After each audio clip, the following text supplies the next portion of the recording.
There we go. I've slightly dimmed the light, but that's okay. There we go. Oh wait, is it on? Are we here? We're here. Yay! We did it. We did. I just have to Make sure that you talk into the mic, babe. Oh, thank you. I was going to just aim over No, here. because just you know. Hello. Oh, it's wait, that wait. kind of a stream. Oh wait, how's the audio? how's the audio? Hey, How's the audio? How's the Hey. audio? Hey chat, how's Hey the chat, audio? how's the audio? How's the sound? Be sure to tell Jason specifically how the audio is. Especially if it's good. Message him midstream. Yeah. Yes. Tell Message me him personally. Tell Call me- his mom. Tell me mid presentation that the audio is good. Yes. I If am don't seeing if I don't the see audio any- is good, Jason. The audio is good in all caps. Thank you, Olivia. I appreciate it. Thank you. Oh, wait. Hello, and welcome to the PowerPoint and Supplementary Presentation Program Party. We are happy to have you here. Because we're going to talk about nerd stuff. So I am Nessa. I'm going to be your host, and I am here joined by a cavalcade of incredibly intelligent, incredibly weird, and just all around wonderful people that I know and love dearly. So we have my spouse, Capper. Hello. We have the lovely Ashley. Wait, Hello. you're pointing in directions that the people aren't. I am aware. That's very, very sexy of you. Thank you. Wait. Now I gotta move people around that- because you're right over there. You know what? I'm just gonna point right. We have Jason. You're on the top row. Okay. We have Cecil. No, that's not. and we have Mal. That's actually where I'm at. In the wall. Wall. Surprise. We moved it to our walls long ago. It's great. It's great. That's why the man. camera's off, so you can't see me hiding in the walls. I'm walls, behind yeah. that poster. It's be pretty dark Oh, I in was the gonna wall, say so it'd be it's- hard to see you anyways. It's Yeah. pitch black in there anyway. Yeah. Well, You gotta do what you gotta do in this thank economy. you for that, Nessa. I'm here. I love how to- you said this immediately after. We've got a cavalcade of intelligent people, and you're like, Yeah, and in this yeah. direction. We do. I'm not one of them. Oh, Incorrect. Oh. Miss master's degree. Yeah, but Excuse. it's not in any of this. Excuse. You put this whole thing together. By sheer will and desperation. So hi, welcome. Disgrace. Let's get started. So before we get started with some of our wonderful, wonderful presentations on a really weird variety of topics that I really do love and I'm very excited to get into, we are sponsored by coffee.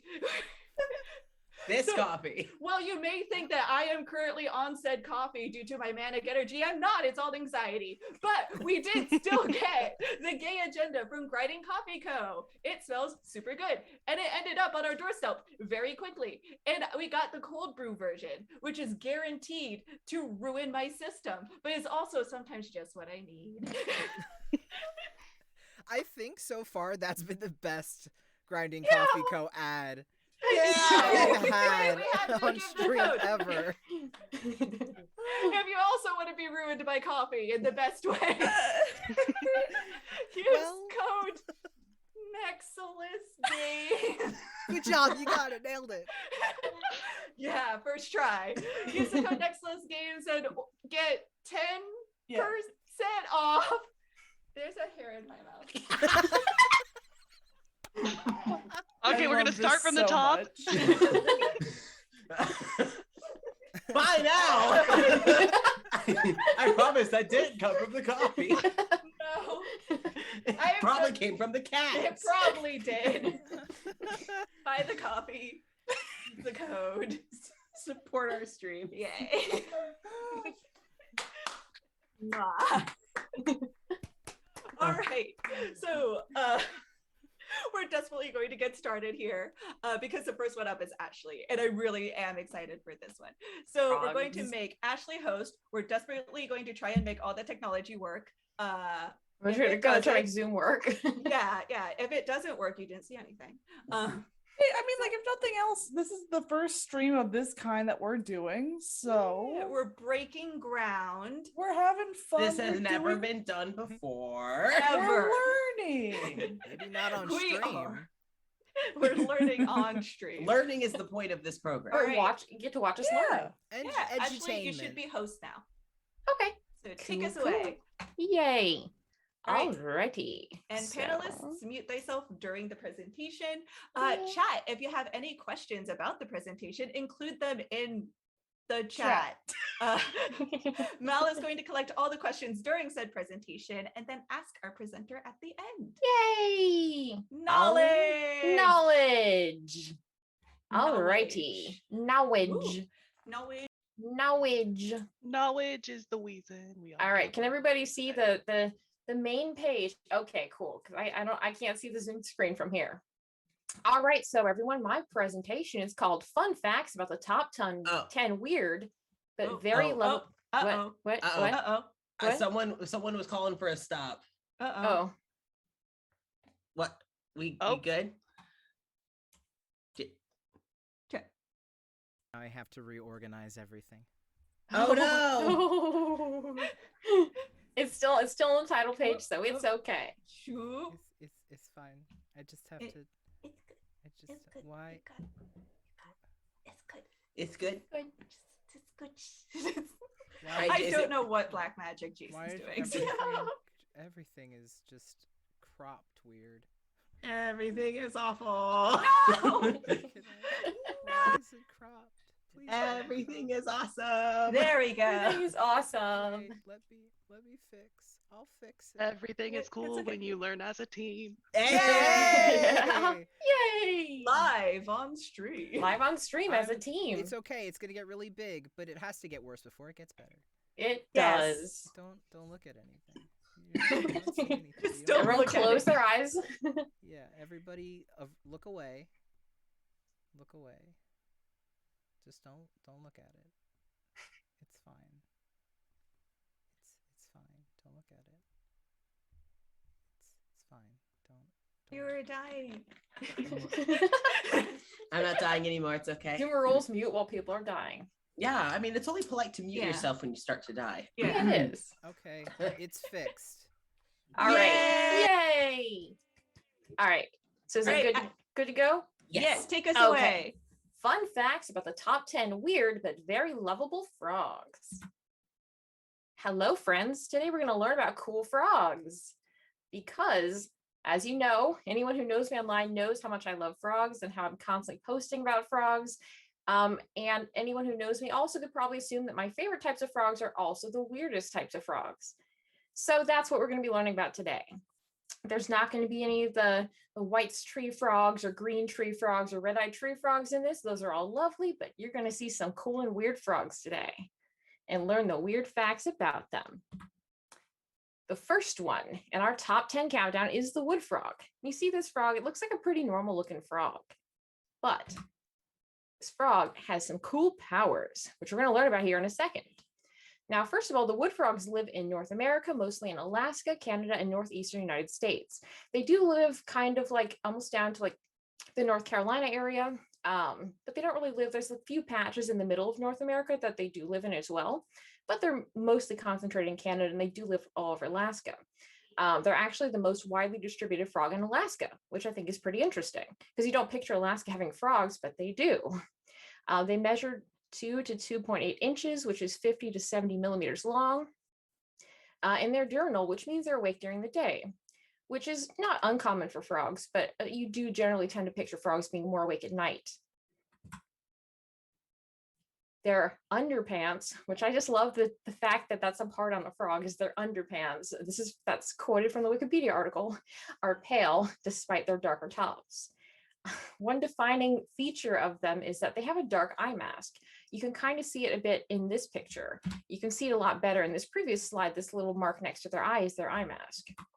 The interesting thing about them is the fact that that's the only type of frog that has an eye mask like that lives in those areas. So if you are in North America and you see a frog that has an eye mask like that, it probably is a wood frog because there's no other frog with a similar appearance on the continent. They're also one of the first frogs to emerge each spring right along with the spring peepers. Spring peepers are those cute little ones that live all over the place, and those come out just around the same time that these come out. And also their average lifespan is 4 to 6 years, which, considering the information on the next slide, may be a little bit surprising. This is their special power. Wood frogs can actually freeze their entire bodies for winter and then thaw out in the spring and survive.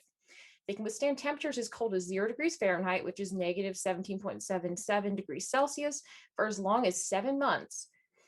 And as long as less than 65% of their total body water freezes, they'll be able to thaw right out in the spring and just get up and hop away. Their skin freezes first, and that triggers the rest of their body to do these other processes. Like even their blood freezes, their body shuts down into a near-death state. So if you found one, it would look like it was dead, but it wasn't. It's just in a very deep sort of hibernation. But urea is accumulated in their tissues to prepare them for this. Large quantities of liver glycogen is converted to glucose in response to internal ice formation. So when they start getting ice, their liver starts producing this automatically. Both urea and glucose act almost like antifreeze in a car to control the amount of ice that forms and reduce cell shrinkage. So they kind of make their own antifreeze to keep their body from freezing the more than 65%, which keeps them alive. And then they thaw out and get up right when the spring peepers get up. So that's number 10 on our list. Number 9 is the hairy frog. Look at this leg hair on this boy.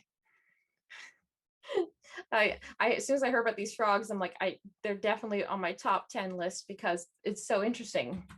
They're also called the horror frog or the Wolverine frog. We're going to learn more about that in a second. Now, one thing that gives them the name the Wolverine frog is all these hairs on their body. Now, the males are around 4 to 5 inches long, which is 10 to 13 centimeters from snout to vent, which is how frogs are measured. It's from their nose to their butt, basically, because their legs, if you had to include that in the length, you'd be like, oh, it's like a really big frog. And like, it's a much more consistent way of measuring them, the snout to vent. So any lengths included in this are that measurement. The females are a bit smaller. They're 3 to 4.5 inches, which is 8 to 11 centimeters. And their name, the hairy frog, comes from the hair-like structures on the legs and the sides of breeding male frogs. So the females don't have the hair on their bodies like that, but the males do. Their hairs are actually not hairs at all because they're not a mammal and therefore are not capable of producing actual hair. They're actually skin that's called dermal papillae, which contain arteries actually and are thought to increase their skin area for absorbing oxygen, almost like gills. So they have a greater amount of surface area on them because of all these hair-like follicles on their legs, which is important to them because the males have to stay in the water for extended periods of time to watch over the eggs that the female has laid. The female lays the eggs and then the male protects them, which means he has to be in the water for a long time. So he needs those extra gills to be able to get the oxygen to live in the water. Because a lot of frogs primarily breathe, like they do breathe with lungs, but they also do breathe through their skin as well. Their skin is very absorbent, which is the reason if you ever find a frog, it's generally, you shouldn't really touch it unless you just wash your hands. It's better to wear gloves to touch any type of frog because the oils in your hands will cover up their breathing parts on their skin and then kind of suffocate them. Or if nothing else, their skin is very sensitive, so it can hurt their skin. But the reason that they're called the Wolverine frog and or also the horror frog is because they have retractable claws, which are not claws at all, but they're actually sharp pieces of broken bone, which the frog forces through their skin after intentionally breaking their own bones, hence the name Wolverine frog. They actually have a little node in their fingers, and when threatened, they'll just go whoop, and then that causes the piece of bone to snap out through their hand. And they've got claws, which eventually it's believed they either retract on their own as the bone heals and goes back into their hand until the next time they have to do this. It's something they can do more than once. So that is number 9 on our list. Number 8. I'm probably going to mess this name up. The Phaedophryne imurnesis. I know I messed that up. I saw a podcast in which they just called him Pete, which is what I'm going to call him. It's much easier. So this little guy, this is a picture of a frog sitting on a United States dime. This is an adult, full-grown adult. It's very, very tiny. Here is a chart comparison with some of the other smallest frogs. And this little one is very absolutely small. And this is a dime. for comparison. It's a relative comparison of the world's smallest frogs. Behind them is US dime, which is 17.9 millimeters in diameter for scale. So this one's, as you can see, like almost twice as big as this really tiny one, our little buddy Pete. Because Pete is the world's smallest known vertebrate. Previously, up to a couple of years ago, there was a small fish which was considered to be the smallest vertebrate. But then these frogs were discovered and they realized there was actually something that was quite a bit smaller than the smallest known vertebrate. They measure just 0.3 inches, which is 7.7 millimeters long. They live in Papua New Guinea and they were discovered in 2009, but formally were published about in a journal in 2012. Their calls are really high pitched like insects, which makes them hard for scientists to find because they actually, when they hear them, it's not like, oh, that's a frog call. They're very hard to distinguish from the calls of insects. They actually do not have a tadpole stage and hatch as something called hoppers, which look like smaller versions of the adults. So I'm just imagining how tiny those would be. If it lays eggs and they hatch as little tiny frogs, and this is the smallest vertebrate, like they'd be so tiny. Despite that, they're actually really strong and powerful, and they can jump 30 times their body length. Think about jumping 30 times your body length. They also only have 7 vertebrae, which I think is interesting. Because if I'm remembering correctly, I think giraffes have the same number of vertebrae as humans. So this little guy only has 7 vertebrae, and you can see in this x-ray of one just how tiny these little vertebrae are. And there's also only 7 of them. It's a very short, tiny little spine. All right, so that is Pete. Now, the moor frog. Look at the pretty color on this blue boy. So, this is my favorite part about moor frogs. This is what they look like most of the time. A normal brown-looking pond frog. But the males, when it comes to breeding season, change into this color. This is a real photo one. It's not altered. They really do change into a bright blue color, kind of like a chameleon or something changes color. Like they don't change in response to match their environment, but they are able to change the color of their skin by a similar method. They're dressed to the nines as they hang out in their little pond during breeding season. They live in Europe and Asia, which I think one interesting note is, as you could see on the brown picture of them, they do have the little eye mask like that, which is, that would be unique in North America, but there are more frogs, I believe, that have those eye masks in Europe and Asia. So that is a kind of interesting thing that ties in with the first frog on the list. Their scientific name translates into frog of the fields, and they're versatile and can actually live in a large variety of habitats.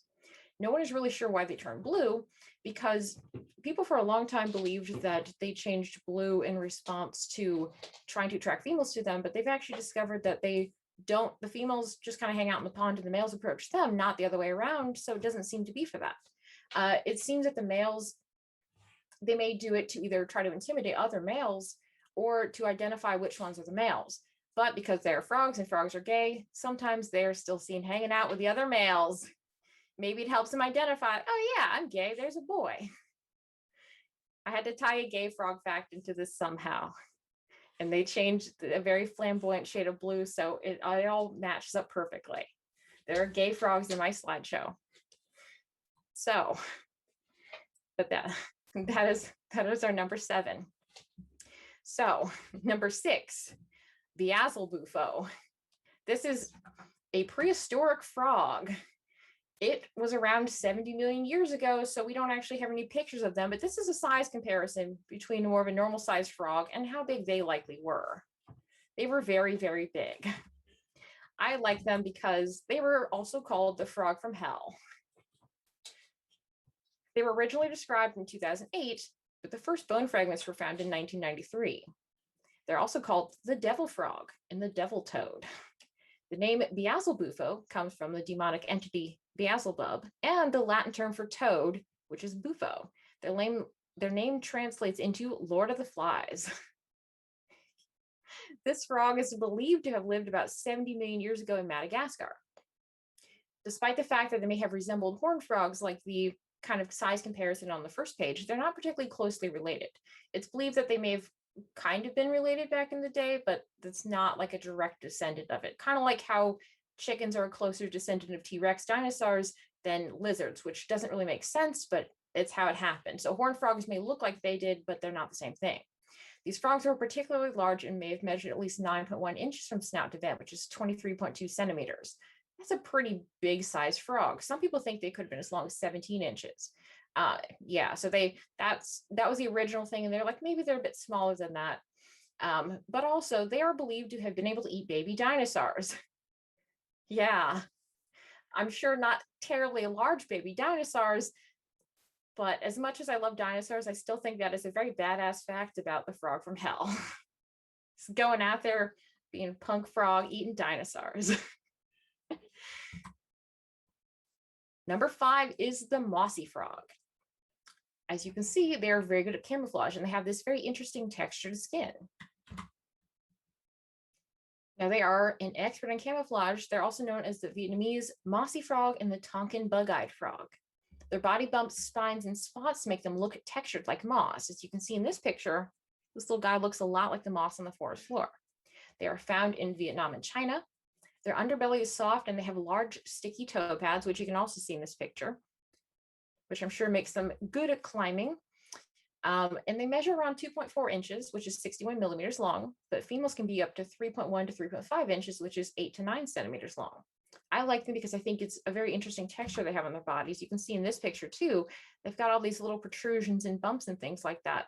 So they really blend in well. Like you can see he's matching his little habitat that he's sitting on really well, which I'm sure helps protect them a lot from predators.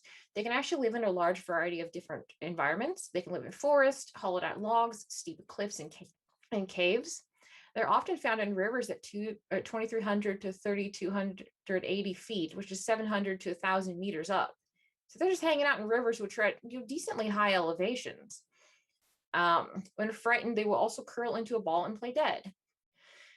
So you just see this little moss, yeah, exactly, a little moss ball lying on the ground, but it's a little mossy frog. It's not a moss ball.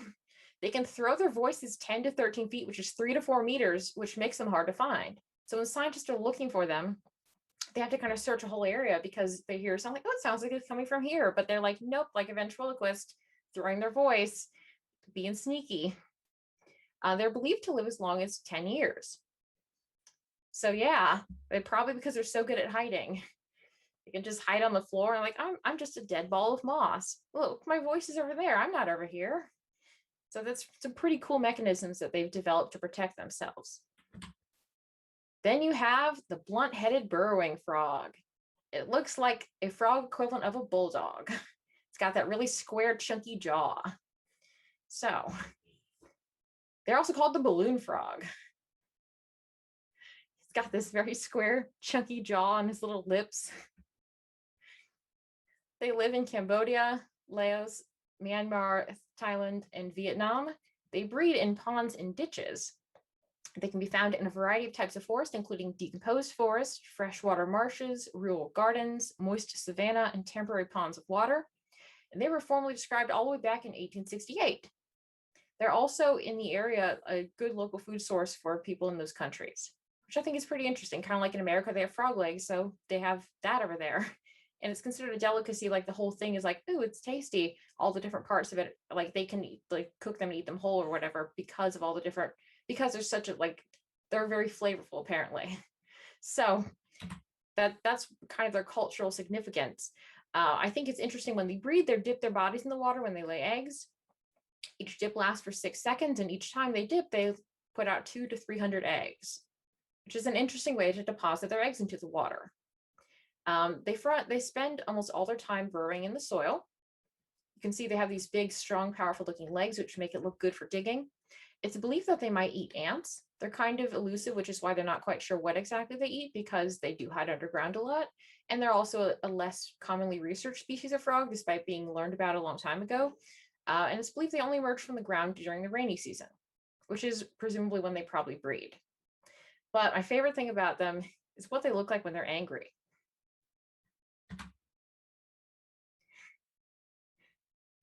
They puff themselves up with air,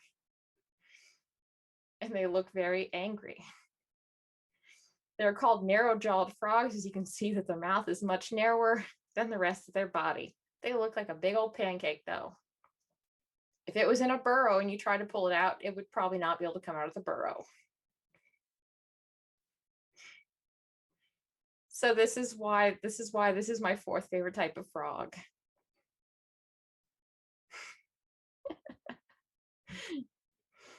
Number 3 is rain frogs. Look at this very grumpy boy. He's very, very angry. He does not want to participate in whatever someone's trying to get him to do. He's pouting. There are multiple types of grumpy boys. There are various species of rain frogs. I believe there's more species, even more than these species, but we're going to be focusing on the desert rain frog, the common rain frog, and the black rain frog. The black rain frog was the one pictured on the first slide for this species, and this one that's featured on this slide is one of the desert rain frogs. They live in various parts of Africa. Each different species lives in different parts of Africa. Sand often sticks to the skin of the desert rain frog, which also has a transparent underside where you can see its internal organs, kind of like a glass frog. They live on the beach between the sand dunes and the ocean. So there's a narrow stretch of shore, and there's actually specific to the desert rain frogs. There's not that big of a stretch of shore that they live along. Despite that, I think that they're only like near threatened. They're not endangered, but they do live in a very small habitat. This one here is the Bushveld Rainfrog, which is a different species of rain frog. Rain frogs also do not have a tadpole stage and also hatch as the fully formed miniature versions of the adults called hoppers. Desert rain frogs' calls when frightened sound like a squeaky toy. There are videos online which are very cute of them squeaking when they're angry. Desert rain frogs' legs are so short that they waddle and cannot hop. They can just kind of walk along on their feet, but they can't hop. And they actually don't require water in their habitat, nor do black rain frogs, which is interesting because you picture most frogs needing to be near water, but because they don't have to put tadpoles in the water, they can just be like, oh, and they live in the ground and burrow and lay their eggs down there, and makes it so they can live in a much larger variety of environments. When eating, the adult smacks the bug's head, and this is called dapping. Wikipedia, when I hovered over dapping, said that it was like dabbing. So I'm just picturing a frog dabbing. I know Cecil will be very excited to learn that. Common rain frogs only emerge from their burrows to feed or mate after it rains. This Wikipedia description was really good, so I had to include it. Its body is stout and globular with a grumpy face. A very scientific description of one of these. If threatened, it inflates itself so it cannot be pulled from its burrow, kind of like the previous frog. The common rain frog has spade-like back feet that can actually help them dig up to 20 inches, which is 50.8 centimeters below underground. The female is much larger than the male, and while mating, the female makes a glue to keep the male on her back because normally the male embraces the female, but he's too small to do that, so she has to put the glue to keep them up there.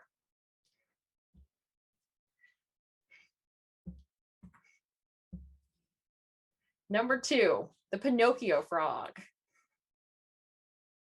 It's got its little wiggly nose, which is why I love them, which is why they're number 2. Wiggly nose boys. They're also known as the northern Pinocchio tree frog. They were discovered in Indonesia in 2008 when a herpetologist accidentally spotted one, but they were not formally described until 2019. At that point, they were given the scientific name Latoria Pinocchio. I love that the word Pinocchio is part of their scientific name. They're believed to live high in the treetops. Look at his little nose, his tiny little nose. Male Pinocchio frogs inflate their noses when calling, and the nose decreases in size when the frog is calm and quiet. I'm just laughing I started laughing when I read this description. Only males have the nose protrusion, the purpose of which is unknown. It's believed that they might use it to attract females or possibly to differentiate which frogs are from their species in an area which has many types of frogs. They're a more newly discovered species, so they do not know that much about them yet, because it was just a couple of years ago they were finally formally described, so hopefully eventually we'll know what the purpose of their nose is, because it's apparently a pretty complex structure which seems to have some kind of benefit. Otherwise it wouldn't have evolved to be as complex as it is. The nose structure is pretty small. It measures around 0.09 inches, which is 2.5 millimeters. Number 1, the purple frog. My very favorite type of frog. I love them because They look like purple wet moles. They live in India. They're also called the Indian purple frog and the pig-nosed frog. The species is well known by local people for a long time and had been documented in several papers and specimens, but all of this was ignored by the scientist who wrote and published a paper about them in 2003, formally describing them, despite the fact that people in the area had been talking about them for a long time, but it seems as though no one believed them. The tadpoles were described in 1917, which I think is interesting that the tadpoles were formally described back then, but it took until 2003 before they were officially accepted. The frog lives almost its whole life underground, and it surfaces only during the monsoon for a period of about 2 weeks for mating. So the rest of the time they are buried in the ground like moles, which you can see they do have a lot of the body things like a mole has, the strong feet, the strong back feet. But yeah, they live underground the entire year, except for a 2-week span where they come out, mate, and then go back underground. Their scientific name comes from the Sanskrit word for nose and the Greek word for frog. And then also the word Sayardre, the native name of the Western Ghats where it inhabits. So basically it means nose frog. They use their mole-like noses to slurp up insects from underground, kind of like a mole. They are endangered. Their flat bodies help them cling to rocks to avoid getting washed downstream when they're trying to lay their babies and stuff, because they do come at monsoon season, but because they're so chunky, they can kind of stick to the rock a little bit, so they do not get washed in the stream where they don't want to go. I love that their call sounds like chickens clucking.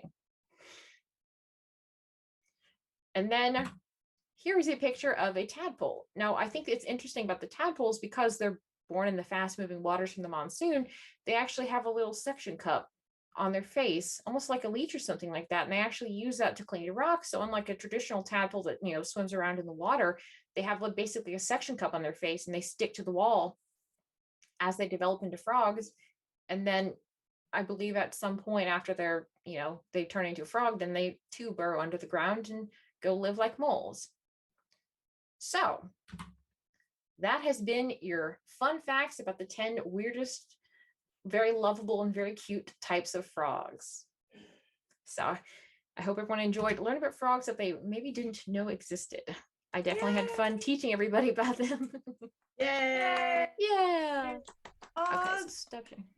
so Yay! good, so good. Thank you. That Thank was you. awesome. Thank you. I loved all the pictures. They were all beautiful. Thank Love you. them all. Thank you. Just searching to find the best frog pictures to show each species. Well cultivated. Thank you. I need you to tell all those frogs I love them. Yes. I will tell, I promise I'll tell all of them that you love them. Thank you. Yeah, I'll do it on all you guys' behalf. Aw, thanks. Thank you. Yeah, you're Thank- welcome. I do love them all. Though a part of me does want to kind of like just squish the round ones. Just like, Yeah, just a little bit. yeah. That's I get great. that. Just give it a little hug. The Yes. pancake one. Oh, they're so cute. Yeah, they are. All right. Mal, did we have any questions for Ashley? Absolutely not. There was just a lot of screaming about frogs being chonky. Yeah. Oh yeah. I love that. I think that's fair. Oh gosh, I do love them all. Wait, everyone has to give a favorite though. Everyone has to Yes, give a yes, favorite. tell me your favorites. I like the really angry rain the frogs. round one that goes. Yeah.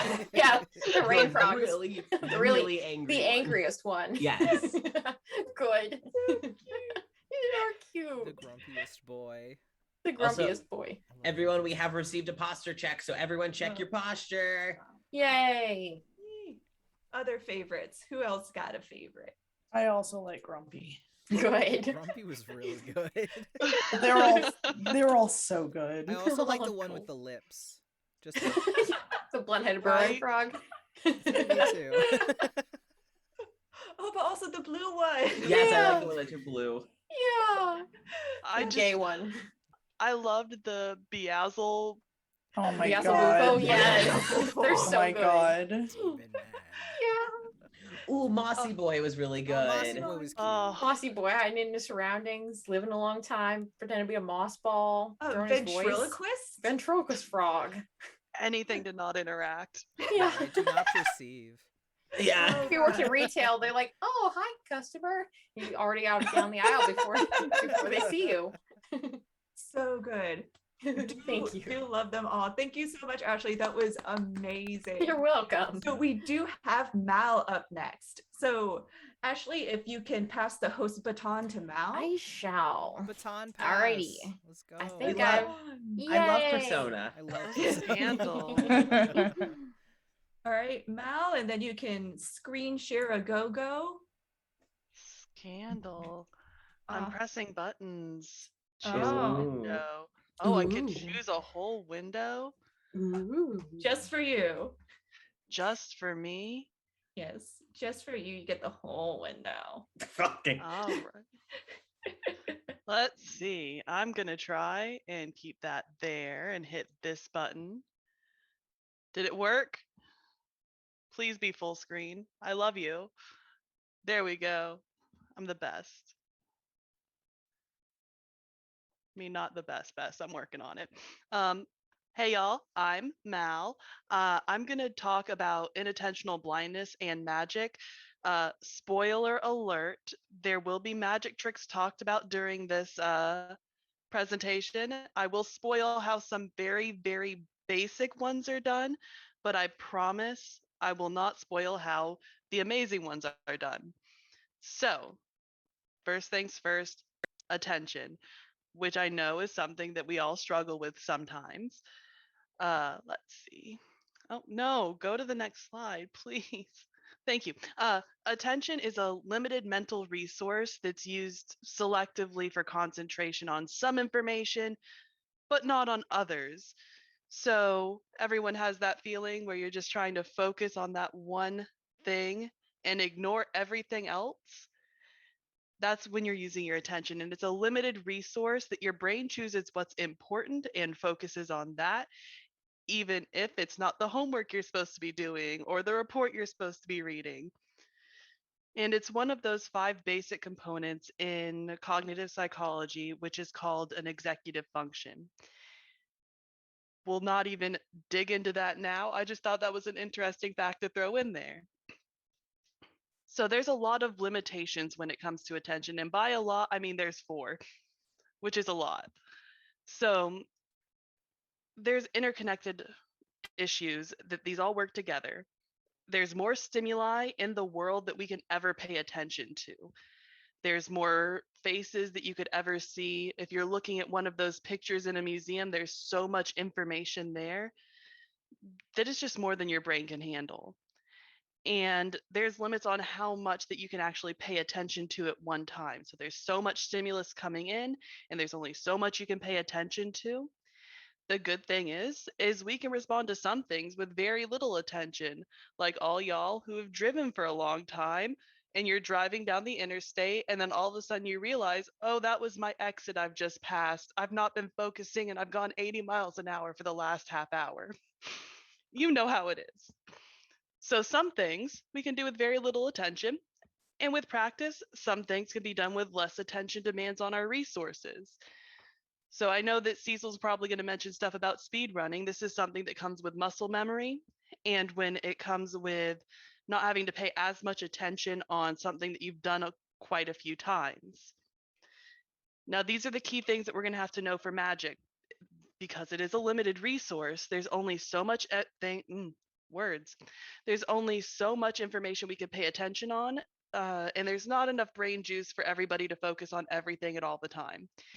Sometimes the brain decides to pay attention to some things and ignore other things. Regardless of what your heart tells you is important, your brain is going to tell you something else. And the key part about this is attention can be pulled or manipulated by what your brain expects to be important. So it's not just what is or isn't important, it's what you expect to be important. Which comes to perceptual blindness. Everybody's got blind spots. So we're going to start with a video. I've muted the audio, I hope. So what we're going to do is count the passes of the basketball for the folks in white. That's all we're going to focus on. White basketball, count them. Nope, not muted. There we go. So we need to count how many times the player's wearing white past the basketball. Go.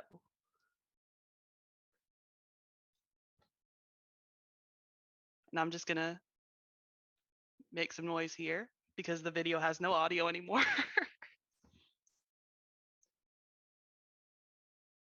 And I'll stop at the end of the section so that way we can talk about it in the chat, how many counts you got.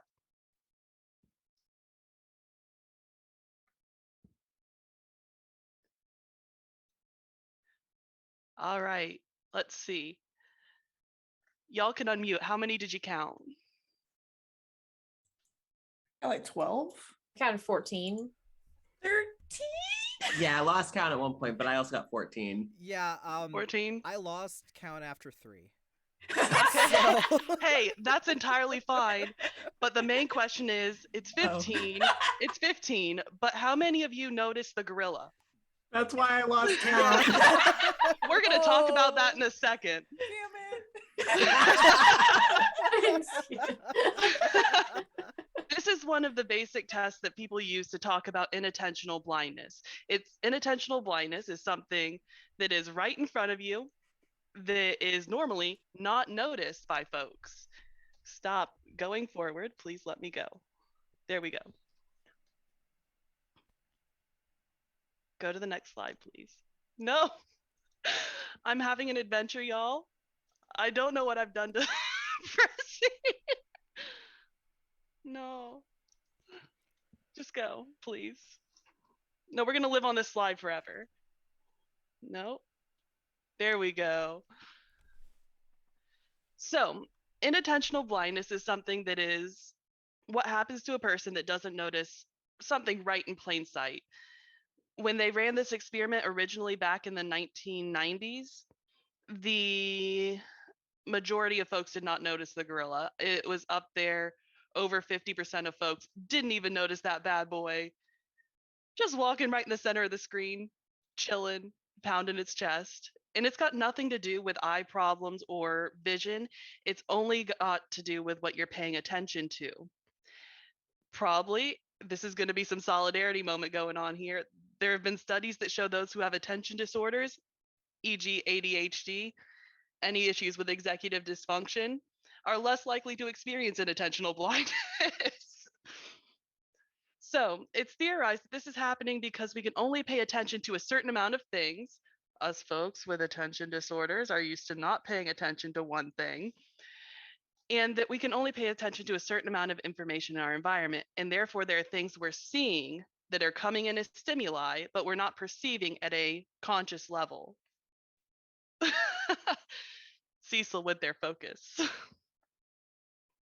Now, this will come in to magic. This is where the fun part comes in.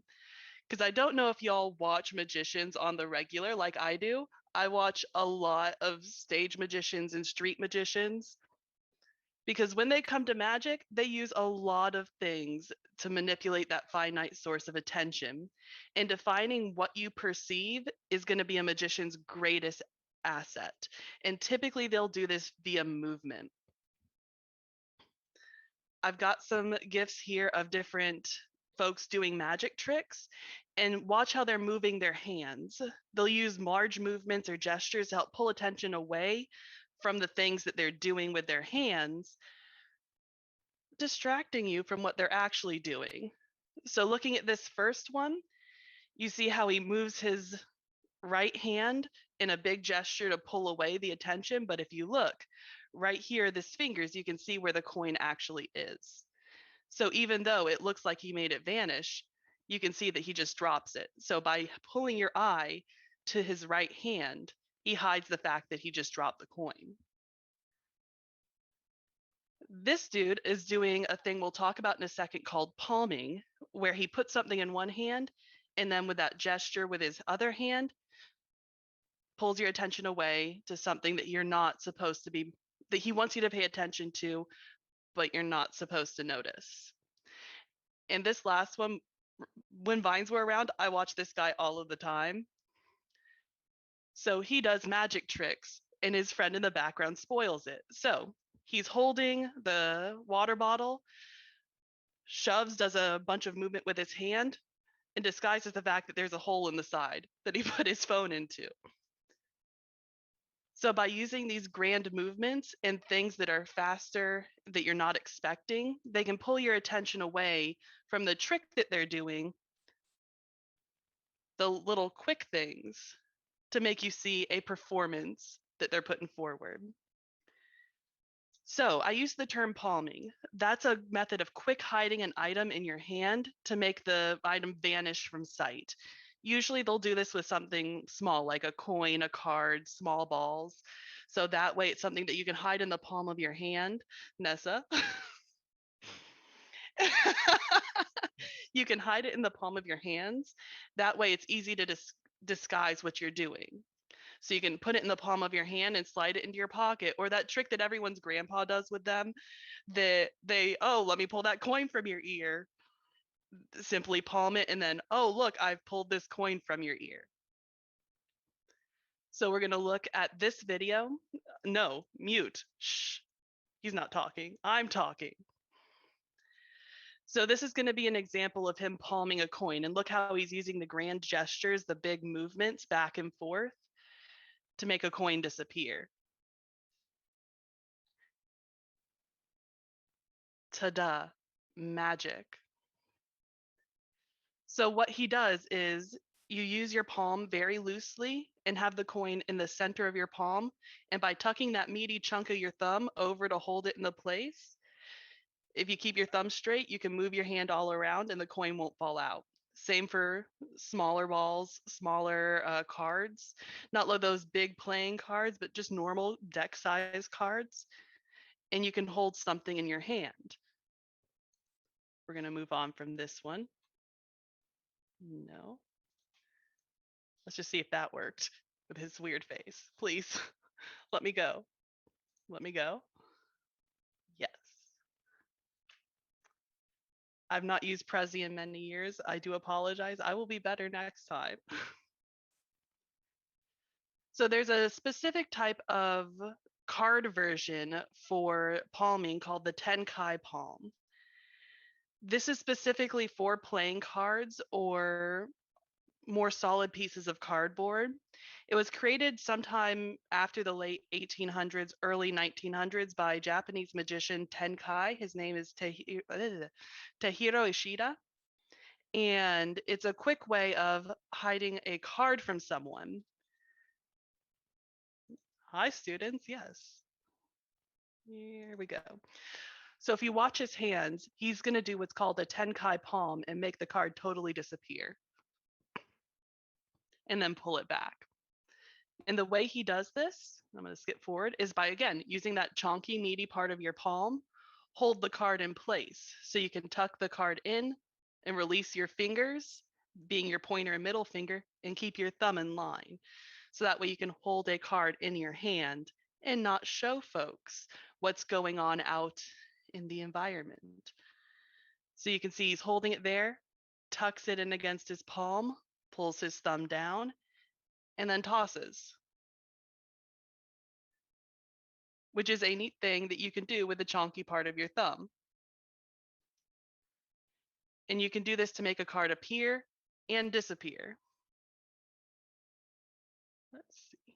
I'm just going to go straight on to the next part,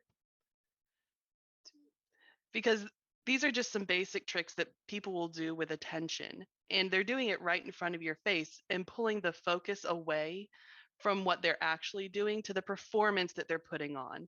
And I think this is one of the coolest things about magic, is that there's so many things that people are doing right in front of your faces. It's literally right there in front of your face. But because of how these little tricks and tips of your brain that it's using to take shortcuts, to save your resources to use on other things, that it allows for such an amazing performance to be put on. And why this is so cool is this is also something they do in theater. And I'm going to mute this audio just so we can watch how this goes. It is an advertisement for cyclists. And this is also using a similar type of awareness called change blindness, which is similar to inattentional blindness, but it's to specific changes happening in the environment. So if you're looking at what's happening in this film, there's 21 changes that happen between the start and the end of this short couple of second commercial, we'll call it. And they're able to hide so much in this short couple of second video. They've hid 21 changes in.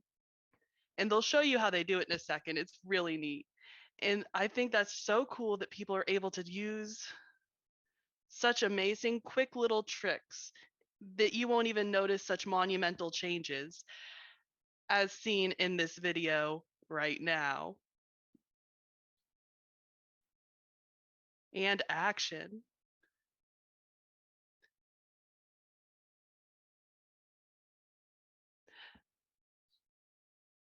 Look at them go.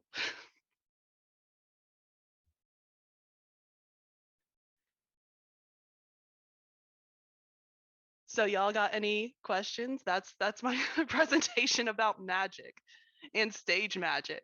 Look how cool this is.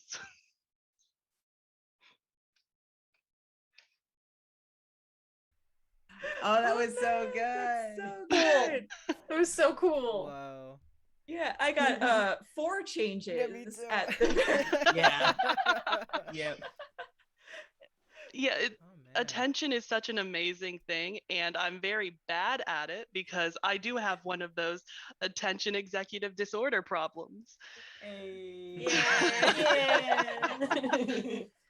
So there's a lot of things that your brain does that you'd be surprised at how little you notice.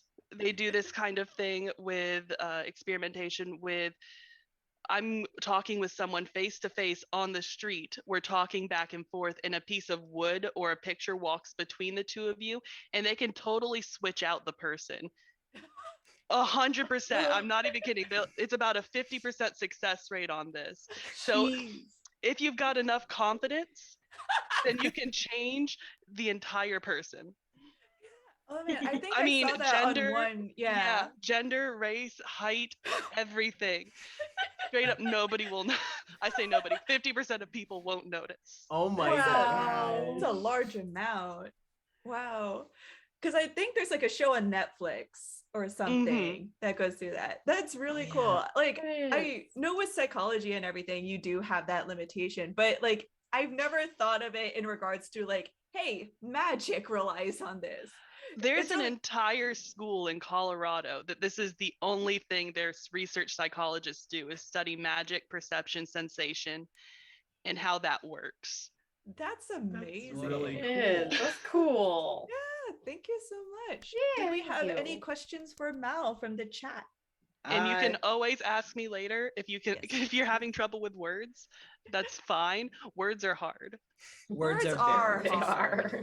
are. I did not see any in the chat. Nope. Well, thank you so much, Mal. Thank That was you. really Of good. course. I really liked all the videos and gifts that you also brought along. That Yeah. really Yeah, it helped. was so helpful. It's so hard to show like a static image of magic tricks being done. Yeah. Yeah, All right. So next up, we actually have Jason. it's me. I All gotta do right. all the Make things. host. Yes. Also, Okay. Jason, you are a Let's touch switch it on. quiet. Ah. Ah.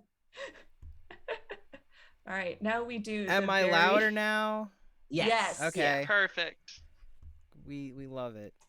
All right. So have to wait for the tech shuffle, the host baton plus. Yeah, tech everyone's gonna shuffle. see my everything all over the place. Uh-oh. It's fine. So amazing. So perfect. Hold on. Don't worry about it. I'm just gonna I'm- mute it because Nessa's about. Don't worry about it. Hold on. I'm gonna move it so everyone can see it. I'm so excited. I can't wait for the 2-hour version of this talk. That's great. Let me also move the people in here. Y'all can hang out in this corner here. Can I make y'all smaller, larger? No, go that back. No, stop that. Stop that. Okay. So I'll just kind of put people here in the no. So what? Okay, whatever. People, unfortunately, you can't be on the screen. Technology isn't working, but we're gonna That's okay. That's we're gonna go with it. We're gonna go with it. Spirit. So hello We're here in everyone. spirit. Hello everyone. My name is Jason. And if you know me, you know that I am a himbo apologist. I will Super quick. What? On the Zoom itself, we Yeah. can't see your presentation. Why not? I don't know. Well, let me fix it. I just wanted you to know that we could Well, only see on Zoom. Not allowed to see it. The Twitch. Now can you or see Twitch, it? Yeah.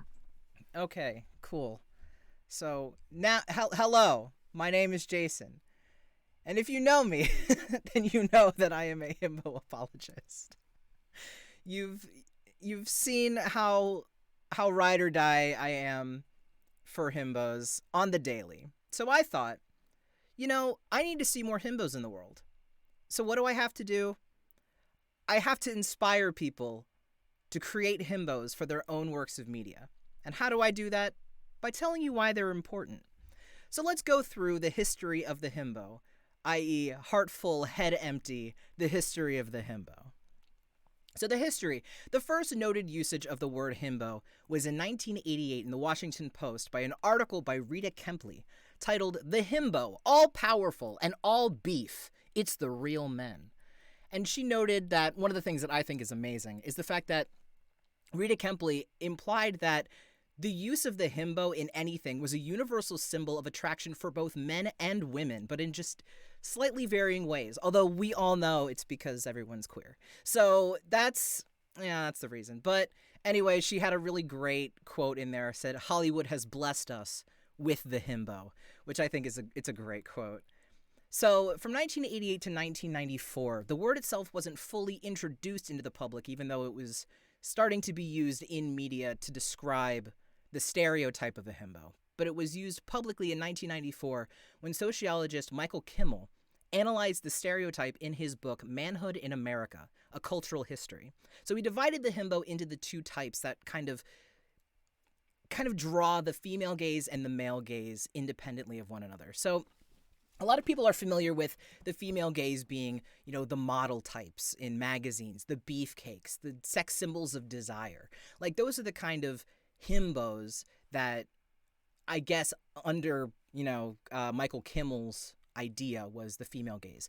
And the male gaze of himbos are the bodybuilders, those with physical prowess, the sex symbols that are idyllic, the ones that they want to become, not the ones that they want to sleep with, although I'm pretty sure some of them want to sleep with himbos. I mean, that's how it be. So we now have men famous for doing nothing, said Michael Kimmel. The possible traces of this stereotype in fiction and media is in the mid-20th century in television, where the shows were primarily geared towards female audiences, but were surrounded around the family and the nuclear household. So traditionally, these forms of media presented mother as the all-wise and father as a bit of a bumbling idiot. So you can kind of see the examples here. So like Merida's parents, her dad's kind of a doofus. The Wild Thornberrys, Nigel Thornberry is like a symbol of goofiness. And then the Munsters, which is like a more traditional, more classic old-timey couple where the husband was Frankenstein. So kind of a mindless, bumbling idiot kind of idea of a character. So in 1995, Sherry Sylvester of CNN, she's a reporter, spoke to Men of Hollywood because the himbo character, was starting to be more prevalent in Hollywood media, in film. And she talked to them about the idea of the Hollywood hunk, which is kind of like a low-key version of himbo. So we have a few people here that were interviewed by Sherry. So we have Tom Selleck, who said, "I was always flattered to be called a sex symbol. People still do it, and so I'm flattered. But at the same time, it's never been something I've been conscious of playing. Because these are all people that have written in himbo characters or have played himbo characters."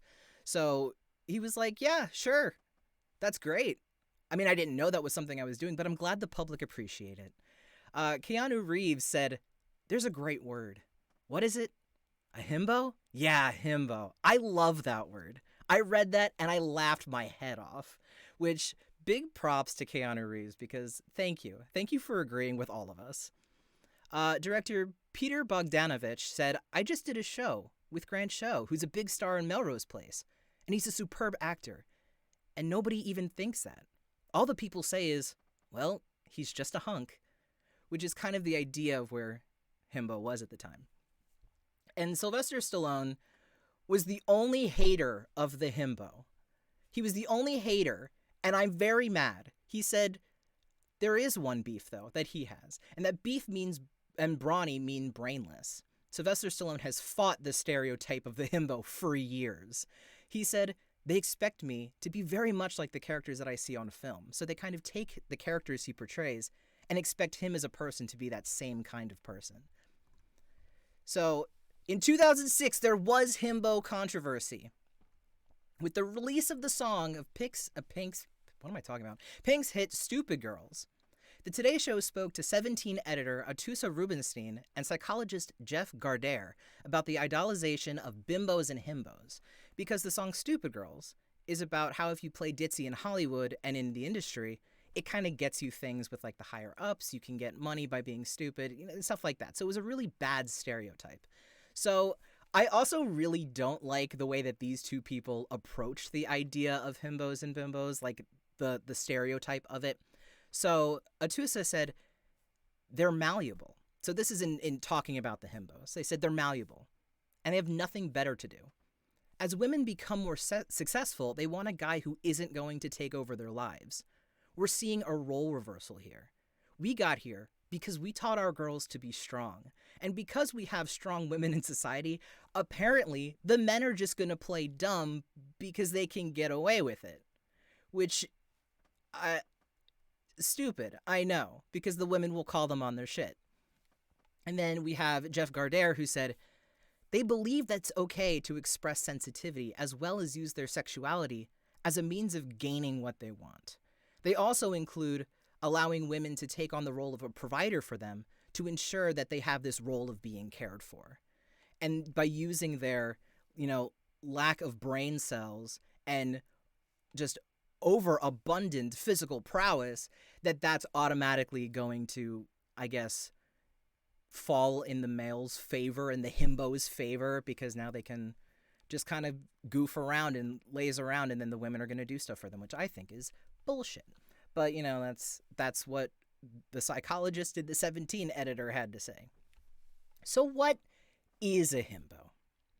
According to Urban Dictionary, generally a large, broad, tall, or buff, attractive man who tends not to be very bright but is usually extremely nice and respectful. So think Kronk from The Emperor's New Groove, or maybe a golden retriever. So this was one of the most popular Urban Dictionary definitions in February of 2020.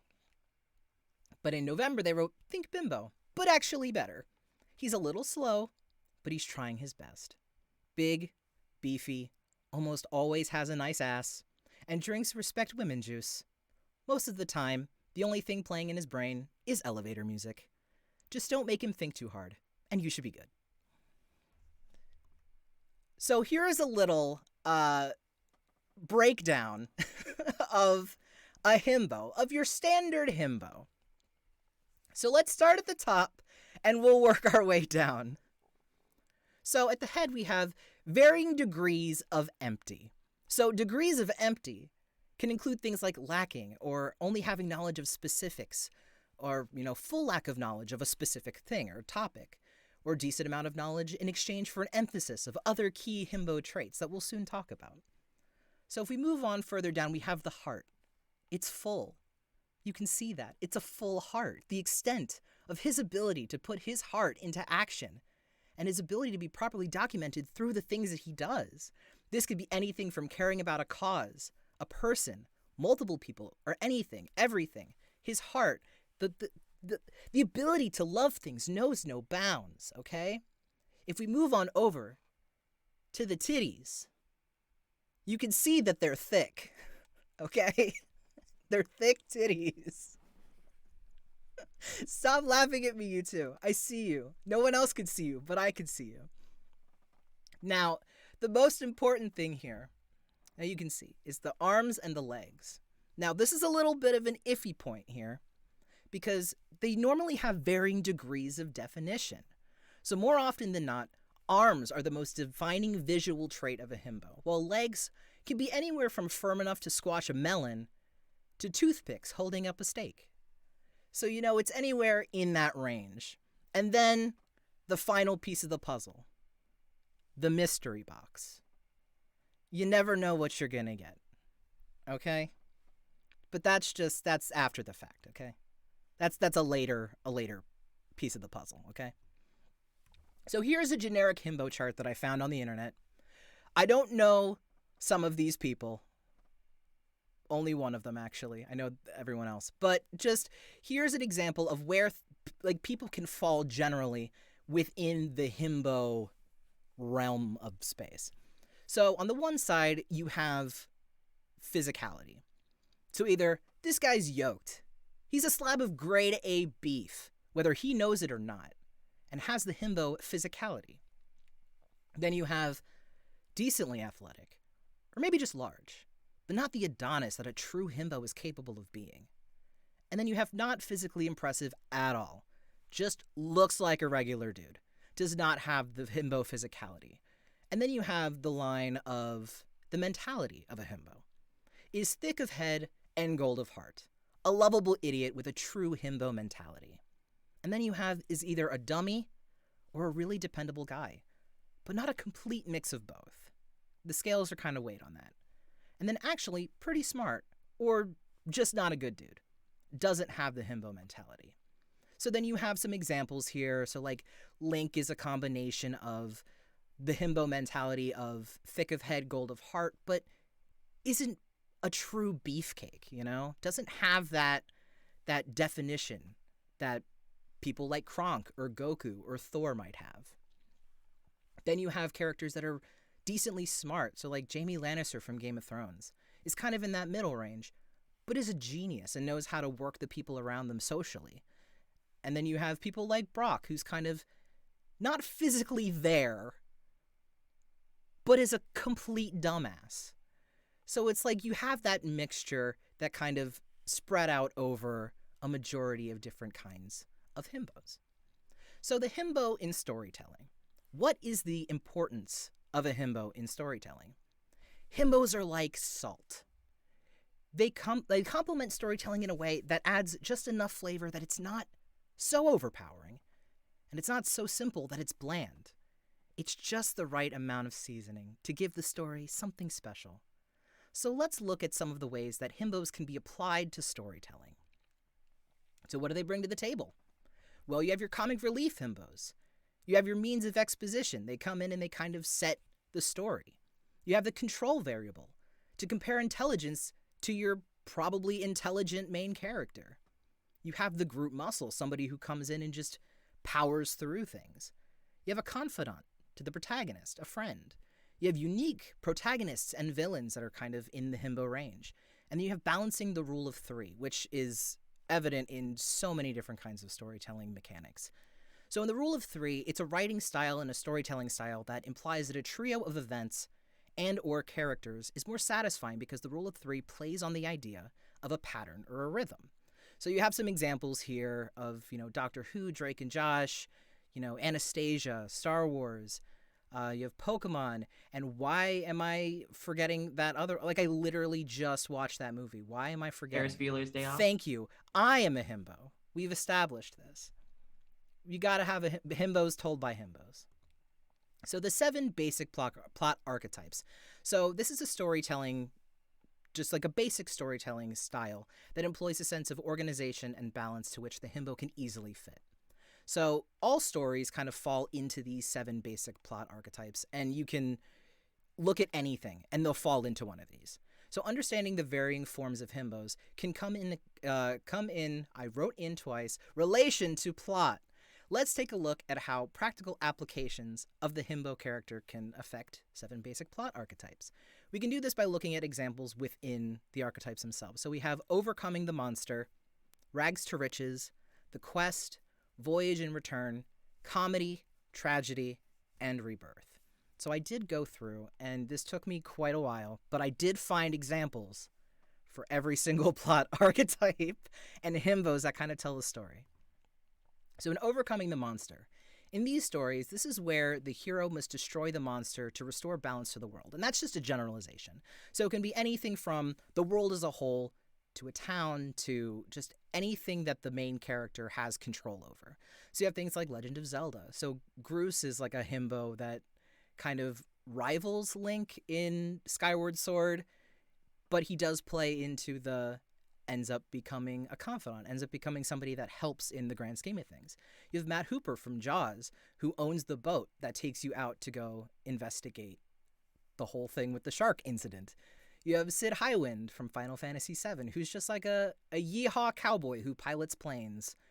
And Olivia told me to add Seahawk from She-Ra. I've never seen She-Ra, but apparently I hear he's a himbo and has to be added to this list. We have Rags to Riches. In the stories, this is where a modest and moral but downtrodden character achieves a happy ending when their natural talents are displayed to the world at large.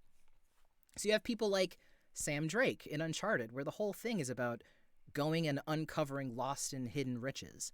You have Hercules, who goes from this adopted scrawny little bean boy to becoming this big beefcake god that does stuff for love.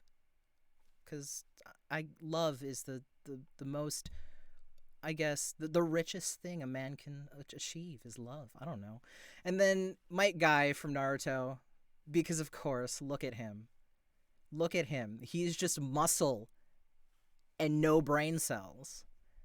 And he's a great dad. I just want to say that. He's a great dad. We have the quest. The hero, often accompanied by sidekicks, travels in search of a priceless treasure and must defeat evil and overcome both powerful, or not both powerful odds, they're only powerful odds, and ends when he gets both the treasure and or the girl if there is a girl involved, but most of the time it's, just treasure and your life. So we have Zoro from One Piece, we have Kaito from Judgment, Sokka from Avatar The Last Airbender, and Caboose from Red vs. Blue. This is all about just going out into the world with your group of ragtag companions and just doing shit. That's the whole point of the quest. Voyage and Return. Stories of normal protagonists who are suddenly thrust into strange and alien worlds and must make their way back to normal life once more. And these don't have to be like alien worlds and worlds which you're unfamiliar with, like in space. This can be worlds like other states, other countries, and they have to get back to some place that's normal and familiar to them. So we have Del Griffith from the movie Planes, Trains, and Automobiles, which is just getting lost en route back to your home for the holidays, basically. We have Rory Williams from Doctor Who, and the whole show is about going new places and then returning home once the adventure is done. And Zaphod Beeblebrox from Hitchhiker's Guide to the Galaxy, which is literally coming back to a world that you thought was gone and then coming back to familiarity. Comedy. A comedy is a triumph over adversity, a series of problems, often mistakes or secrets. They kind of get in the way of the hero. And finally, clarity is achieved, and the ending is a positive one. So we have people like Kenji Harima from School Rumble, which is about getting to the girl, but he's a complete idiot, so it's impossible for him to do so. We have Zenigata from Lupin III, trying to finally catch Lupin, but no, you can't, because he's just too good for you. You just can't do it. And Dick Gumshoe, who kind of assists in Ace Attorney with helping Phoenix Wright kind of find the information of the case to deal with it in court and get that not guilty. Tragedy. The protagonist is a hero with a major character flaw or a great mistake, which is ultimately their undoing. Their unfortunate end, if I can read correctly, evokes pity at their folly and the fall of a fundamentally good character. So I'm not going to spoil any of these things, but yes, they're all tragic. I'm sorry. It's really sad. But we have people like Hige from Wolf's Rain, Matahachi from the manga Vagabond, Guts from Berserk, and Captain Hammer from Dr. Horrible's sing-along blog, if anybody has seen that. But, tragedy. But these characters are dumb as hell. They're all dumb. And lastly, we have Rebirth, an event that forces the main character to change their ways and often become a better individual. So we have people like Kuwabara from Yu Yu Hakusho, Reigen Arataka from Mob Psycho 100, Fukuo from Kiki's Delivery Service, We Stan a King, and Jason Mendoza from The Good Place. So all of these are about the main character being in situations where they have to change from who they were at the start to become a better person and ultimately solve whatever problem they're put up against. So in conclusion, What was once seen as a derogatory term for brainless brawn has, through fiction, adapted the stereotype of the thoughtless freeloader into the big-hearted men of action that lend themselves nicely to the balance of storytelling, whether that be in their purpose as support, plot elements, motivators, or simple comic relief. It goes without saying that the sandbox the Himbo has to play in is as massive as the imagination itself. Consider including a Himbo in your next storytelling venture. And we've finally reached the end. Vic. Thank you. Thank you. That was Oh my! Bravo! Thank you. Oh boy. Thank you. I love Beautiful. Thank you so much. From beginning to end, Oh from my top to God. bottom. From top to bottom, quite literally. God. Jesus. I want to be a himbo when I grow up. Yes. Valid. Me too. Me too, though. Cecil Re- suggested we all Yeah. give our favorite himbos. Yeah. Who are your favorite Himbos? Oh no. Oh no. I know you're on You the said- spot now. There's so Oh no many more. to choose from. I messed up the stream page I was watching. I was going to say Gallo from Promare. Yes. Choice. A good Yeah. Himbo. So and then good. I mentioned it in chat, but Richter Belmont is also Oh Yeah. yeah. There's a lot of Belmonts On that under list. the Himbo. Yeah. Yeah. So I was gonna say Trevor Belmont. Oh yeah, for sure. Yeah. Yeah. You've mentioned a lot of my favorite himbos, but I'm when sorry. the oh no, you're valid and it's beautiful and perfect. One of my favorites in Hollow Knight, there's a character called Titho who's just not there. All he wants to do is his best. And that's all we can ask, really. That's All that we can ask. It's just your best. Yep. I'll admit, replaying Kingdom Hearts 3 has gotten me remembering my love Yes. of Hercules. So I was like, Mhm. and I was like, now I don't know if this is Kingdom Hearts Hercules or if I go rewatch the movie, it'll be the same love. I'm hoping it's the latter. He's still a Himbo. Yes. Oh, Shusho asked if Walter Dwyer counts. Yes. Yes. Oh, for sure. Yeah, Walter Dwyer is a yes. Himbo. Walter Tiberius Dwyer is a whole ass himbo. Yep. As is Magna. And all the more gorgeous for it. All the more Oh yeah, gorgeous. for sure. Oh, God. That's That was so Ashley, good, do you thank guys you. have Himbos? Let's see. Well, you mentioned Mike Guy, which makes me think of Rock Lee, who has my heart. Stupid man, I love him so much. And then like I think of like the classic from I know Ghostbusters, the secretary. Mm-hmm. Yes. Oh my god. Yes. Him. Beautiful. Ashley, do you have a favorite Himbo? I forgot his name, but the one from Kiki's Delivery Service. Oh, the baker? Yeah. Yeah. Oh, Yeah, he was in Yeah. there. The dad. Yeah. Oh yeah. He. We love him. Also, He. I know Harry Potter sucks, but would we consider Hagrid a himbo? Yes. Yeah. Because Yeah. I do love him. I agree. love I agree him. with that. You know what I was gonna put in the rule of 3, and I decided against it. Yeah, I know. Oh. Mhm. I had Yeah. to do it. Alright. I couldn't. Yeah. All right. Valid. We have Hagrid, and he's in our hearts. Yes, he is. Oh, bless. Well, Jason, thank you so much. That was so. Yes, I kind of thank wish you. everyone could see the screaming that was happening. Yeah, I love It was looking over and just seeing beautiful. Ness in the corner just. I have to cheer my boys. It was so Yep. good. Obviously, was like so a good. sports team. I root for my himbos. Sorry, Sora is my favorite himbo. I forgot how fucking stupid Sora Oh is. my I God, love Sora, Sora. so Such a much. big Himbo. But Wait, that uh, boy, Does Goofy count as a himbo? Unfortunately, so. yes. he does. No, Goofy I is stand good. Goofy. Fuck Mhm. Donald. Yeah, fuck Donald, but Goofy's great. No. I Donald. mean, my brain when going to Himbo was like, yeah, that is a man I can spoon. But like, I don't want to spoon Goofy. That's fair. That's because Goofy spoons too. I just Goofy is big spoon. no. I'm afraid of Goofy spooning me. I'm gonna have nightmares tonight You're and just afraid of Goofy. well, now I am. I don't want to wake up in the middle of the night and just hear "Go the yuck back to sleep." Like I hate that. I That's don't the think Goofy worst. would curse. No, go the yuck. Go the yuck back to sleep. Okay. I alright. censored myself. Before we continue, Mal, were there any other questions in the chat for Jason? Not specifically. If anybody knows any writers who will be willing to rewrite all of the scenes from all of my favorite TV shows to include more himbos, let me know. We've got support for Rock Lee as a himbo, Zach from Yes. Final Fantasy. Mhm. Yes. Oh, Zach. Ugh. Oh, Zach. Oh, Bless. Zach Also is- Cloud. Oh. Cloud's Cloud. He's a tragic himbo. I God. actually have a question. Yeah. Oh. Jason, if you can, who would you say your favorite is? I put Who? so many on here that I liked, so that's a problem. Yeah. The one that I didn't put on here though, and Yeah. I'm gonna say that it's gonna be super obvious, but Mr. Frankie One Piece, Yeah. There it is. Mr. Frankus One Pieces.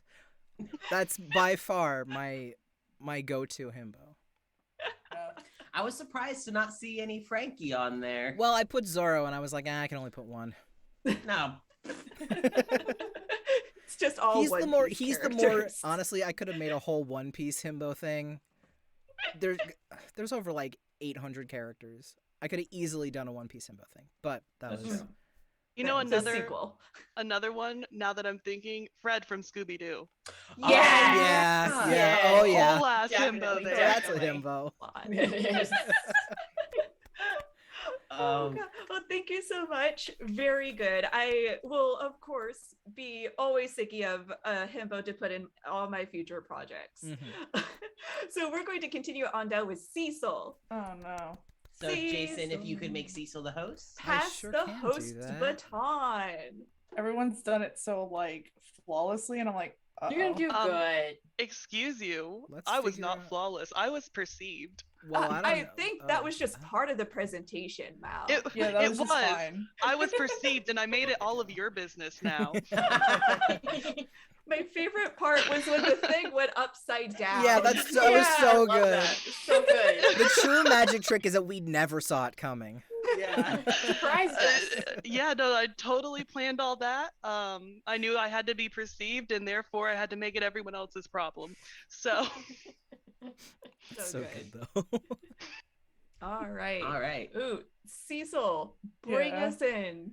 Learn us a thing. Okay. Maybe. Do I have to move this around? Get out of here. No. No. Oh, wait. Does that look good before everyone leaves me? Because I can't see anything else. it's beautiful. Okay. All right. So, my presentation. We're going to be talking about gaming. It's quick completion of various goals, a concise guide to the parameters of interest to the average hobbyist and curious onlooker, with short notices of memorable runs. Or speedrunning 101.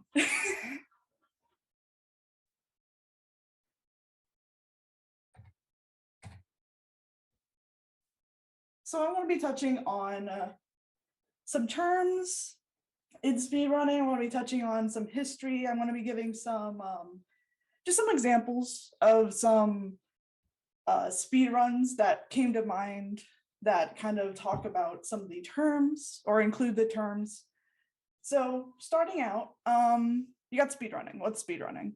So speedrunning is, pretty explanatory. It's playing a game as fast as possible to get to the end as fast as possible. You can have speedrunning as like to speedrun is the process of which it's also shortened to a run. You have some categories. You have your kind of standard categories that you see with speedrunning, where any percent, it's the default category for a run. It's getting to the end of a game as fast as possible by any means unless otherwise stated. You got your 100% run, which is collecting all the items.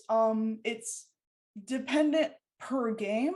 So each game, each community comes up with its own parameters for what an 100% run is. It's usually all the items. Not all games lends itself well to it, but It's a very common one. And then I don't have it listed here, but another one is a low percent run, which is going through a run as fast as possible without getting any of the items. I would say it's part of the trifecta of like the typical categories you would see, but low percent is not as common because one, it takes a lot longer because you're actively avoiding items, and it usually is a lot harder, usually a lot of workarounds you have to work with. Even lesser so, it lends it to various games. And the any percent, 100%, and a low percent it comes from the Metroid games, where progression was scaled on the percent of game that you finished.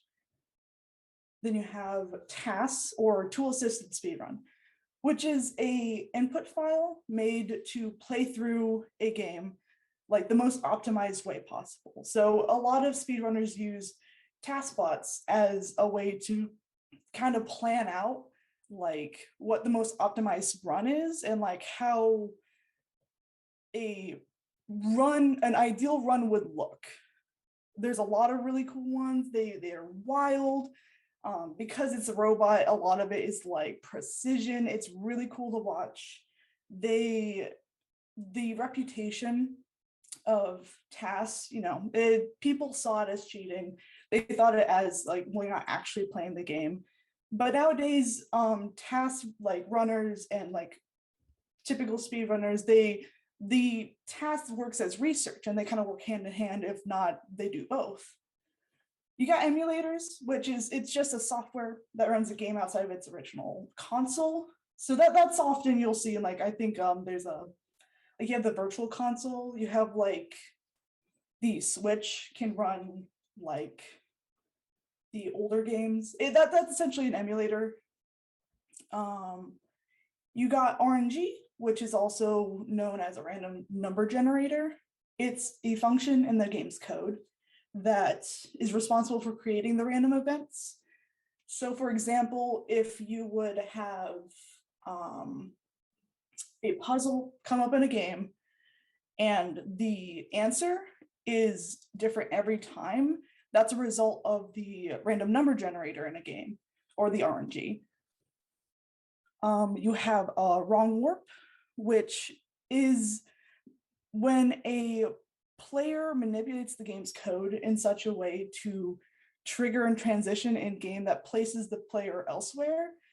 It's easier to describe when showing it. So later I give a couple of runs that do wrong warps. A lot of the more well-known ones to me are the Legend of Zelda ones. They have a lot of wrong warping. But it's essentially you're in a room and you have a door, and you open the door, it puts you on the other side. Wrong warp, you do a particular, like a precise amount of inputs and various other things that would tell the game that once you open this door, it takes you elsewhere. It takes you to the final boss. It takes you to the end credits, something to that effect, when utilized in speedrunning. You also have Pokemon games that do that a lot. All right, more terminology. Everyone knows what frames are. Frames, utilized in speedrunning, you use a lot of frames for like frame perfect inputs, and it's stuff like that. It's, a frame on a screen, it's the time it takes for a game to update the screen and interpret input, which is usually a 60th or a 30th of a second, depending on the game and what you're running it on, etc. Going from there, iframes, or invincibility frames. It's a period of invincibility someone has after being damaged. And off of that, you have damage boosting, which is intentionally getting hit by an enemy in order to either get extra speed, extra height, or utilizing iframes to pass through enemies and obstacles. It really depends. on the game, what and how it functions and how it deals with damage.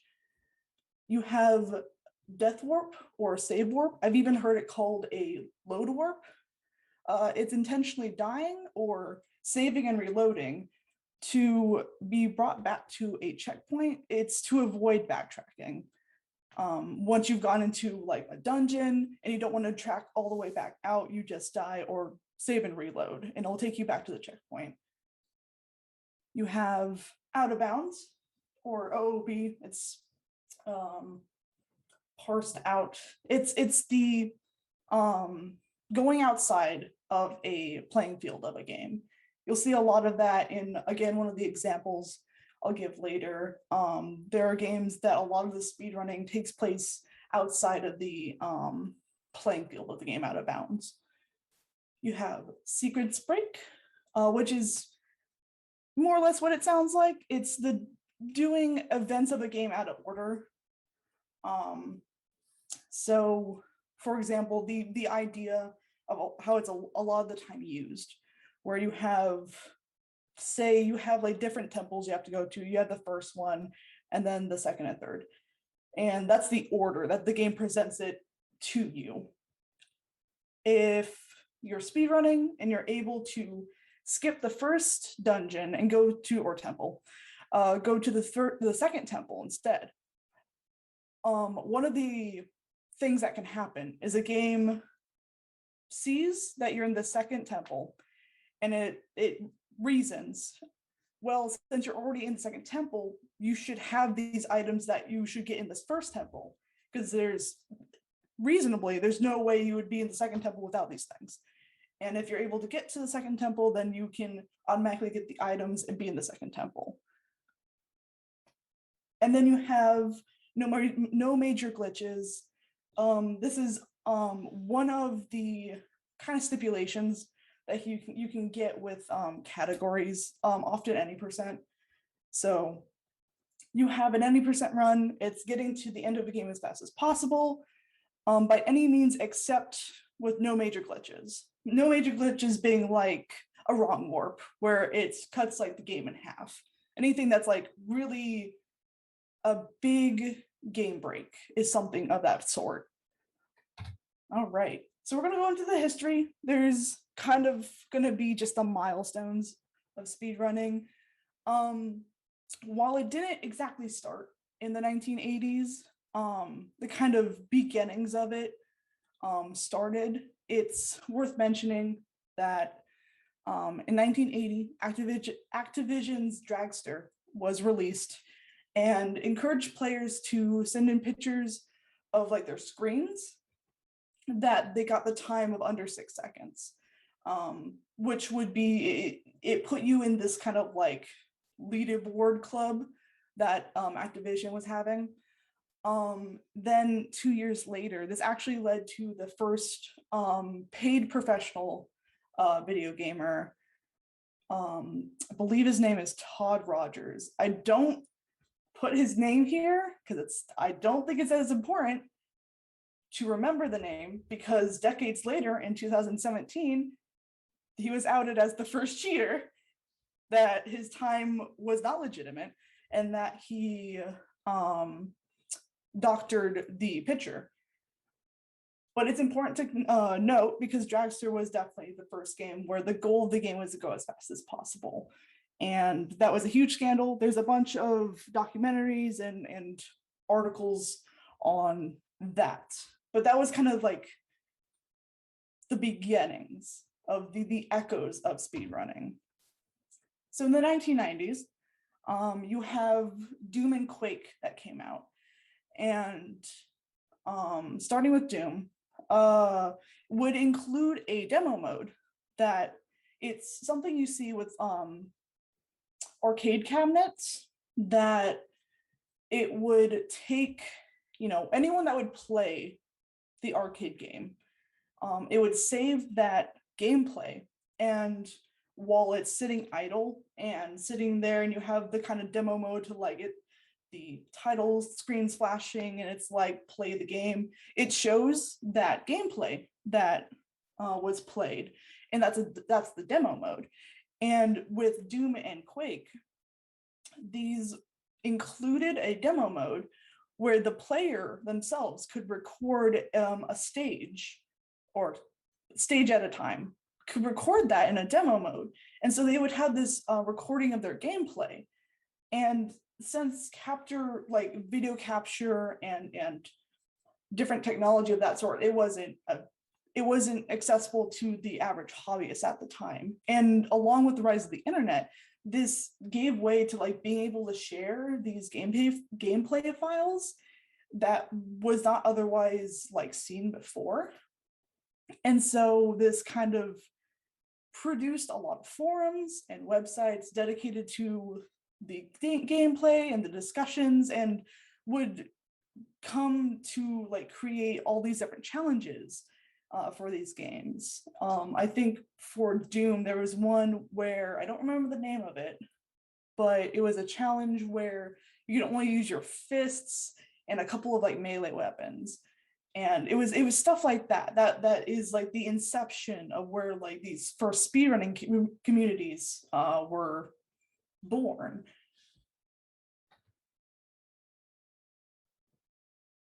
And so that progresses. And a lot of like the rise of the internet, and the internet becoming more widespread and accessible, and more technology kind of advancing, kind of grew these communities to other games.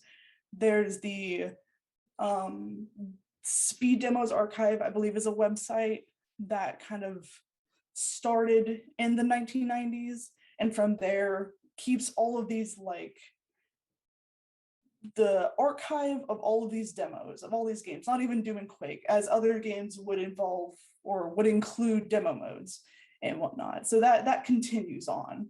The 2000s, there was a group of gamers called the Speed Gamers that were inspired by the gaming charity stream Desert Bus for Hope, where they would play, I don't remember the name of the game, but it was essentially, I think it was called Desert Bus actually, where you're on a bus and you travel in real time from, I should know this, but from one place to another, you travel in real time. It's like a 12-hour deal.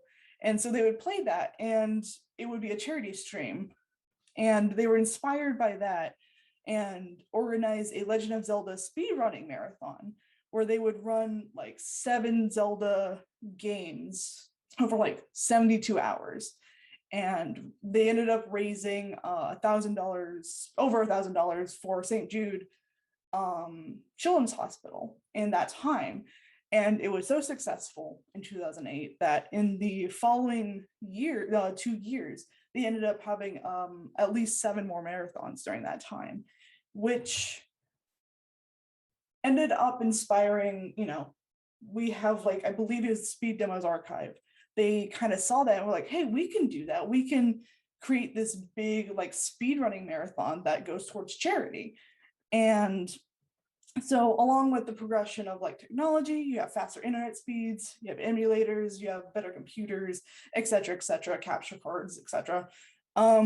Live streaming took off in this time, and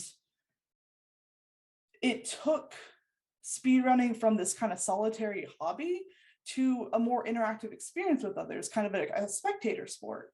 And so along with the kind of the Speed Gamers charity marathon, the Speed Demos Archive, I believe, they saw that, and what was supposed to be at MagFest 2010 ended up being in the person who put it all together ended up being in his like parents' basement, because the internet did not support it at MagFest. But they started a speedrunning marathon, originally called Classic Games Done Quick, which is a play off of a kind of movie, a collection of demos that were done back in like the 1990s from Quake, called Quake Done Quick. And so that initial speedrunning marathon in 2010 was all these classic games speedrun, for charity. This was such a success that from there they dropped the classic. It was going to be any games, so it was called Games Done Quick. From 2010. They have gone every year, twice a year at least. I know they have other various intermittent like speedrunning events going on. And every year, twice a year, they raise money for Doctors Without Borders and the Prevent Cancer Foundation. And this really allowed speedrunning to break more into like a mainstream audience. And so I have a couple of runs, some of them that are memorable to me, some of them that kind of like encapsulate the various terms that I mentioned earlier. We have the Amnesia Darkness at Any Percent. It features a lot of out of bounds. I put a picture right up here, a screenshot.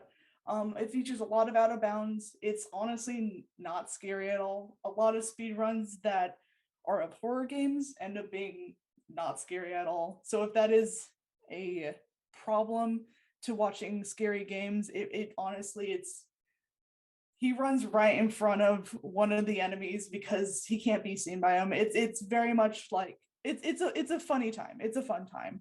He does a lot of out of bounds. There's the Legend of Zelda Majora's Mask at 8%. There's also the Ocarina of Time any percent. They both have wrong warping. The Majora's Mask one is sub 30 or under 30 minutes. The Ocarina of Time is currently like the fastest, like the world record time currently is like under 6 minutes or like around 6 minutes. It's wild. It's definitely really fun. Definitely should check out. There's Spyro Into the Dragonfly, any percent.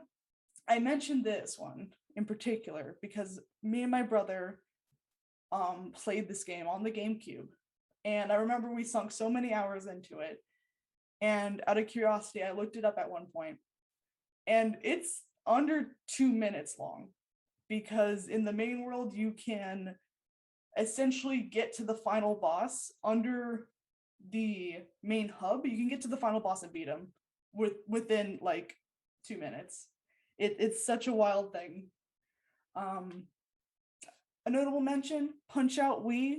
It was featured at a I believe SGDQ, one of the Summer Games Done Quick event. The guy does the entire game, all fights blindfolded, which is on the Wii. It's such a fun time, especially like watching the live stream where you can see the crowd behind him. It is such a wild time. He does all the menuing and everything. It's fantastic. You should definitely watch it. There's Half-Life Alyx, which is a VR game. Someone speedran a VR game at GDQ recently. I think it was 2020. It is a fun time. I particularly mention this because Nessa always brings it up. It is such a funny time because it's speedrunning with VR. So we do see the guy like crawl on his knees at one point. It is such a interesting experience to see a VR game speedrun. And then a example for like a TASBot run. There's a Sonic Heroes run that I watched from a GDQ marathon. It's Sonic Heroes any percent. The maneuvers are really, really, you blink and you miss it kind of thing. It is, I definitely like TASBot's runs are really wild, and I definitely recommend watching them. And yeah, that's pretty much it. I had a lot of fun going to the GDQ. Like, you go to the YouTube page and they have all their live streams up and uploaded, and I was just going through a bunch of them trying to find examples. There's a ton. There's more that I don't even remember. But yeah, it's a fun time, and that's it. So cool. Yeah. So good. I didn't know about most of that. Yeah. I God, learned a lot. I need to watch more speedruns. It's a fun time. It's amazing. 100% one of my favorite things to watch. Yeah. Yeah, I wanna go back. I know that there's a speed run where somebody does all of the Fallout games, Oh my god. Mhm. and like Ooh. during some of the the loads, because there are sometimes where it's just like incredible load times for some things. Like he'll pull out an entire like 3D model of the planes of where like the game boundaries are, and like if I jump off here, I'm gonna show up over here, but it's like made out of like cardboard and cups, and like he'll Oh my he'll put it up God. to the camera and be like, I'm right here, this is where I want to be, and like he'll just kind of jump around. He's really funny. It's like Yes. a Oh, was bless. it That's tomato so anus good. or something. Amazing. I know that there's also one, I think it was for Wind Waker, that I only saw like the first bit of, because they explained how it worked to get up speed, where it was The just like, swimming oh, one. yeah, you go into the water, you go into a corner, and then you jiggle like for like 10 minutes. And then you fly across, and, And the then you- camera goes nuts, and you can't see where you're going. It's I so think funny. my favorite speedrunning experience was this past year during March, April. Hollow Knight was having a any percent no major glitches speedrun tournament. Mhm. Oh, wow. And during the quad finals, they had to make some incredibly huge exceptions because two players tied down to the hundredths of a second. No This is a way. 52-minute speed run, and it was 51:06:10, and the whole like 200 some odd people in the chat were losing their minds. It was amazing. It was 5 a.m. I was awake at 5 a.m. watching. Oh my Edge god. of your So seat. good. Yeah. Edge of your seat. Also, we do have a question in the chat. Yeah. Mhm. We have a question from Shusho. Oh, really quick, Cecil, if you could pop out of the screen share. Oh yeah, I can do that. Oh yeah. Appreciate. We have a question in the chat as you close out screen share. Stop it. Okay. And Shusho asked, what categories do Minecraft speedruns fall in? So I'm gonna be honest, every game kind of builds their own categories. So I don't know Minecraft very well. I haven't watched any Minecraft speedruns. I can definitely get you that information. But I don't know offhand, because every single game kind of the community makes the categories. And honestly, like I gave a bunch of terms, but that was like just the tip of the iceberg. Like every community has their own terms, their own glitches, their Yeah. own categories. So I'll look Yeah. into it. Definitely, I can Mhm. send you that. But yeah. The only thing I know about Minecraft speedrunning comes from the whole adventure with Dream, and how they who's a speedrunner who had a whole lot of drama this past 12 months about cheating on one of their speedruns. Mhm. But Ooh. they have different categories based off of the different editions of Minecraft. So 1.1.4 is one category that you could do all the different percentages in. And then there's 1.1.5, which is categorized with the 0.4. But then when they did the update for 0.6, that's an entirely different category. So it comes down, even for a lot of things, from what I've done with speedrunning, even editions of the game, as in the last update, this beta speedrun adventure. Yeah. That's wild. My sister and I used to speedrun arcade games like Paperboy and just try to get all the glitches to happen. Just, like go Amazing. through all the papers, end up at the end really quick. Like all the Yeah. dogs still chasing us and everything. Papers, I think, sometimes be like stuck to the back of his head. Oh, So bless. good. That's Um, so Love good. The speed glitches are like running. one of my favorite parts. Yeah. Yeah. But I will have to second the Punch Out one. Oh my god, yeah. Oh my god, that is one of Ugh. the most amazing It's things I've ever watched. Tench. It's, It's like so the tension. good. It's such a so good video. Like there is not a moment when you're not absorbed in what's going on. Edge of your seat. Honestly, yeah.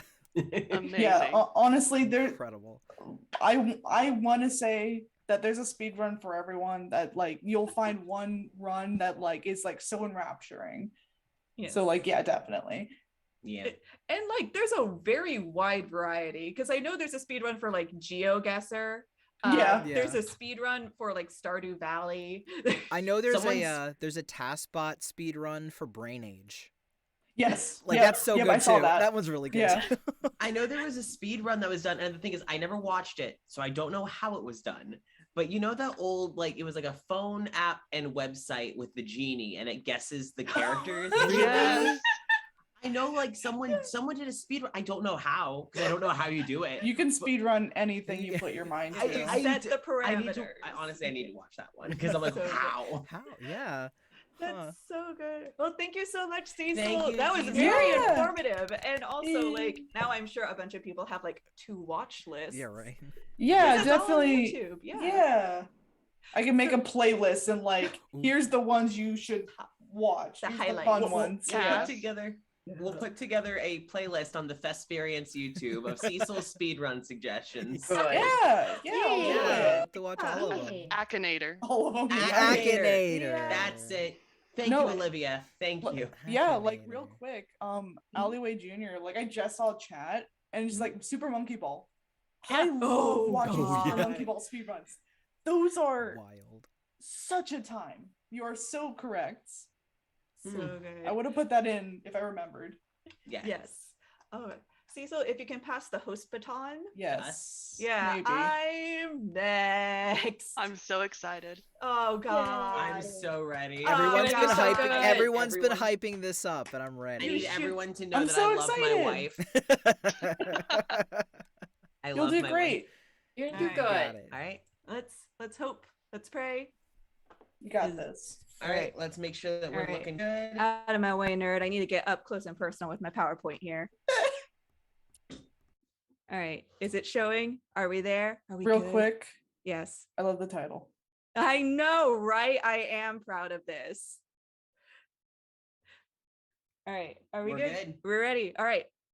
Welcome to Do Robots Pray to an Electric God, a non-comprehensive review of worshippers and reactions to the existence of Cybertronian gods and religious figures in various Transformers media. This is brought to you by Here. Clicky. Click with the mouse. Me. This is all brought to you by me, Nessa, a huge Transformers nerd. So here I have my credibility points. So what I've watched, what I've read, what I've consumed. I even led a D&D campaign and reskinned it to be Transformers because I fucking love it. Sure, I have degrees and stuff, but that don't mean shit. I'm going to use all of my knowledge here just to tell you a little bit about yes, about the gods, the basic tenets of the Cybertronian religion of Transformers, and then the types of worshippers and the examples thereof. So because I'm going to be going into it, there will be spoilers for both the Transformers Prime cartoon and then also More Than Meets the Eye and Lost Light, the comic series, both of which are very good. I will be spoiling like a good chunk, but everything else is still good, especially because More Than Meets the Eye and Lost Light have canonically queer characters. So let's hop right in. So God 1. Primus. Yes. All right, I can use the clicky mouse to click to the next thing. Okay. So you have Primus. So Primus is the like god of life and order. He is the creator of Cybertronian. So he's God with the big G. And so here's where the Cybertronian religion gets like extra spicy and really good, is that he has a physical form on the material plane. And so he has either the alt mode of Cybertron, the planet itself that Transformers come from. So a planet-sized alt mode, instead of turning into a car, planet.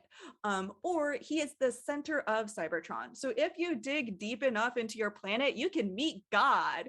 But both very reachable, very tangible. He created the Cybertronians through first creating the 13 primes, which is another story for another time, but each prime embodies their own like gift that they then pass on to the rest of the Cybertronian race.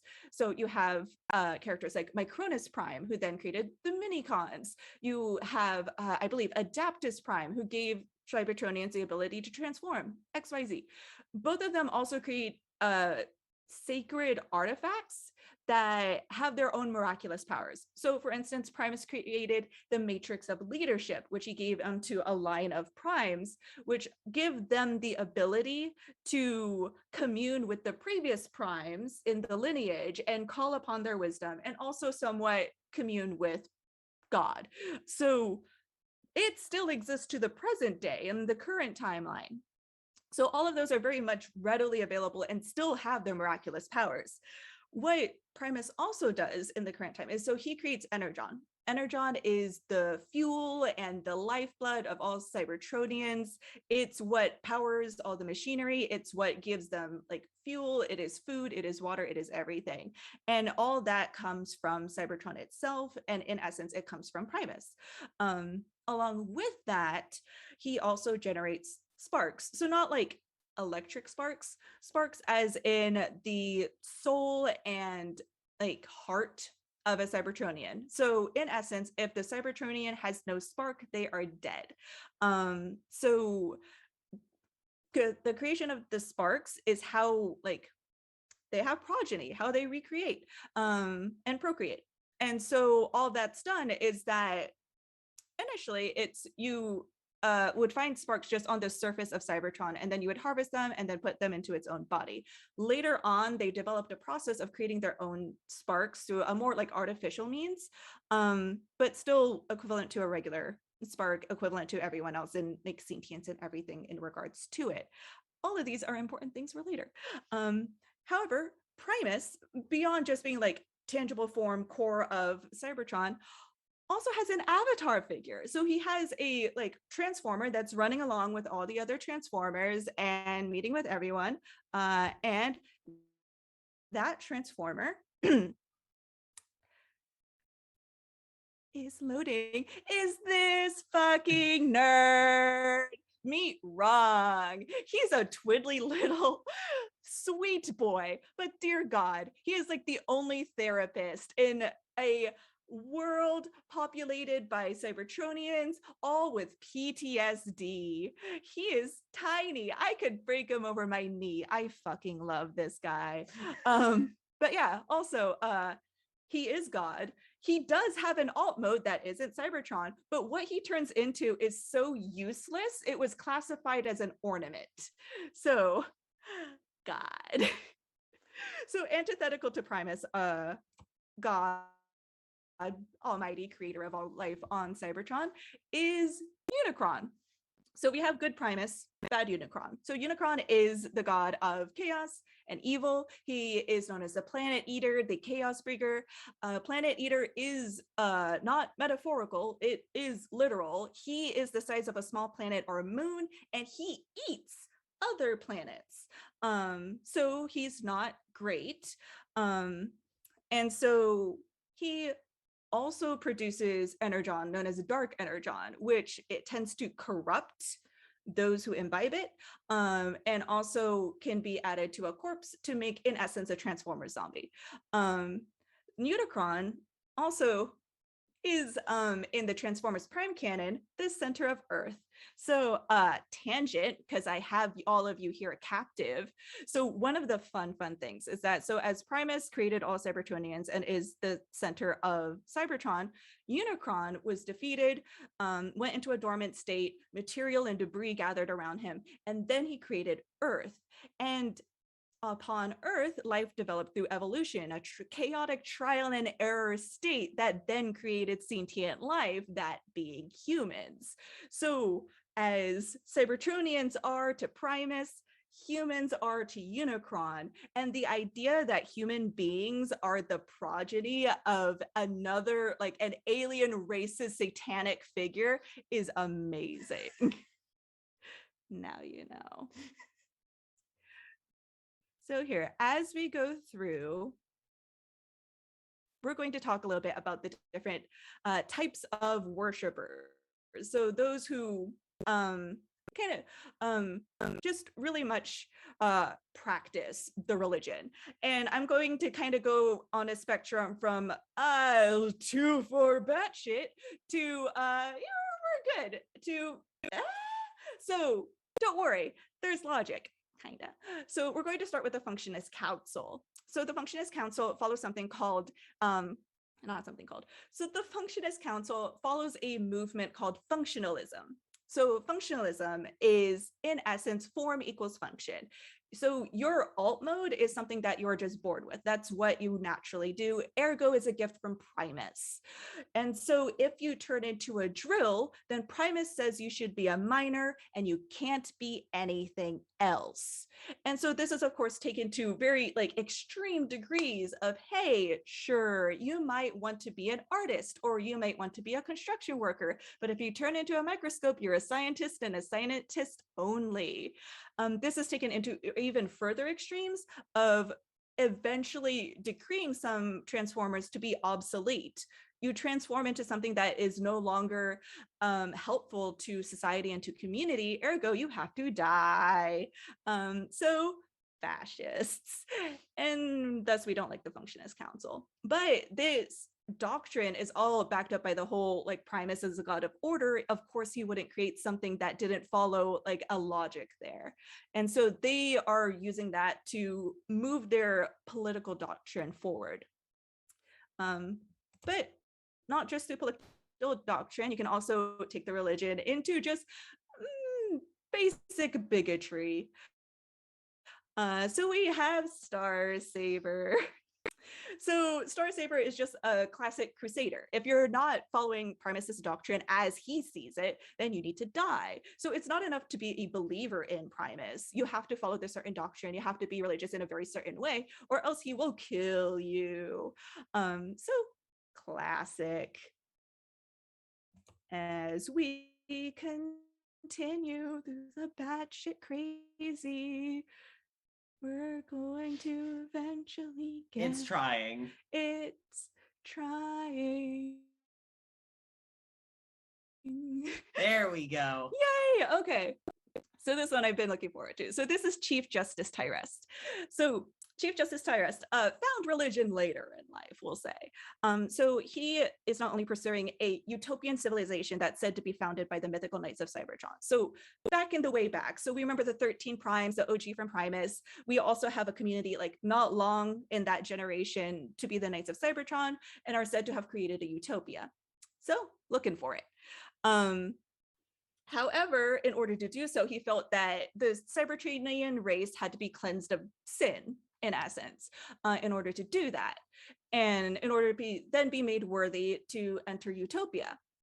Now, here's where we go back to the whole how sparks come along. So Primus created the sparks that would then be harvested from the Cybertronian surface. But as Cybertron started dying after resources became more limited and warfare started happening, thus developed an artificial means of creating sparks and then putting them into robot bodies and so on and so forth. So the sparks that were created artificially are considered cold constructed.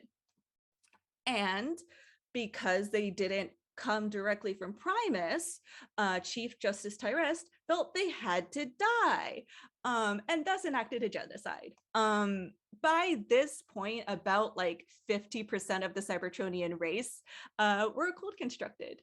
Don't worry, he was stopped. But but it is following this religious doctrine of like, I need to find out what's going wrong. You're sinful, ergo you have to die. And you are considered sinful, not because of what you've done, but just because of how you were created and born.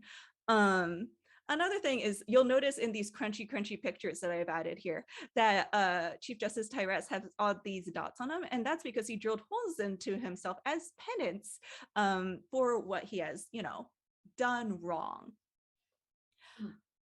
Another thing is you may recognize the name Tyrest from the Tyrest Accords, the equivalent to the Geneva Conventions in the Cybertronian race. And in essence is important when you have like a 1,000,000-year-long war or so to be following something that says like, nah, don't do the really bad stuff.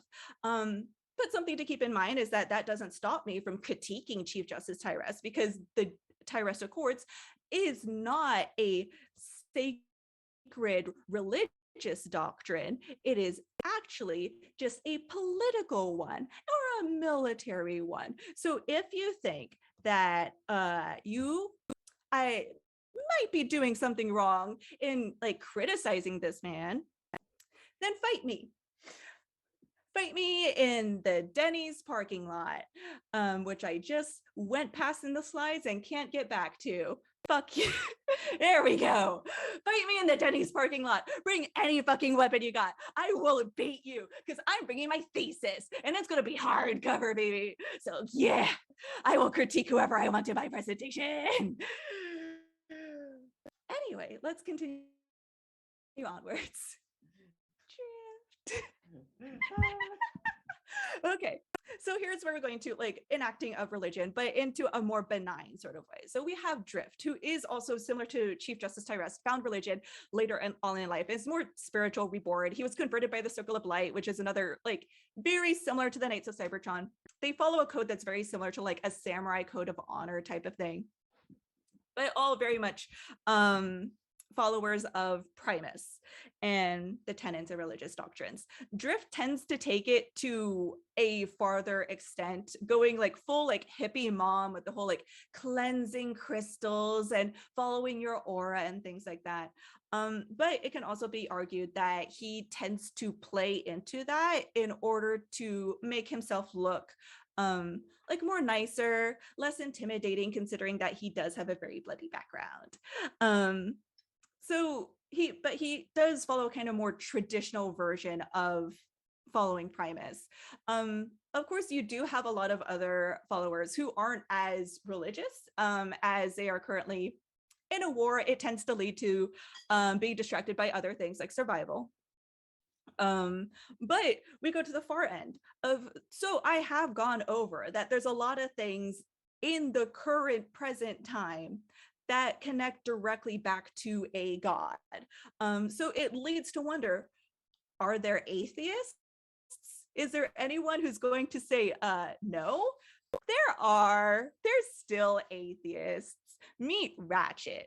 So Ratchet has seen the proof of God. He's friends with Optimus Prime, who's the carrier of the matrix of leadership. He eventually marries Drift, who is like full on into it. Love it. He also met God. Yeah, that's him with wrong. God with the big G, and still says no, and is still like a staunch denier. And just saying to have like the fucking balls to look God in the face and like Tinkerbell him is wild to me. And thus I fucking love Ratchet. But here we have kind of like the whole spectrum, the wide variety. And with that, we kind of get an idea of how religion plays into a society like this that has such a close relationship with God in that it's so tangible. He's right there. But even with that closer relationship with the religious figures, it does mean that people still construe their faith in different ways in order to promote their own doctrine, their own goals and resources.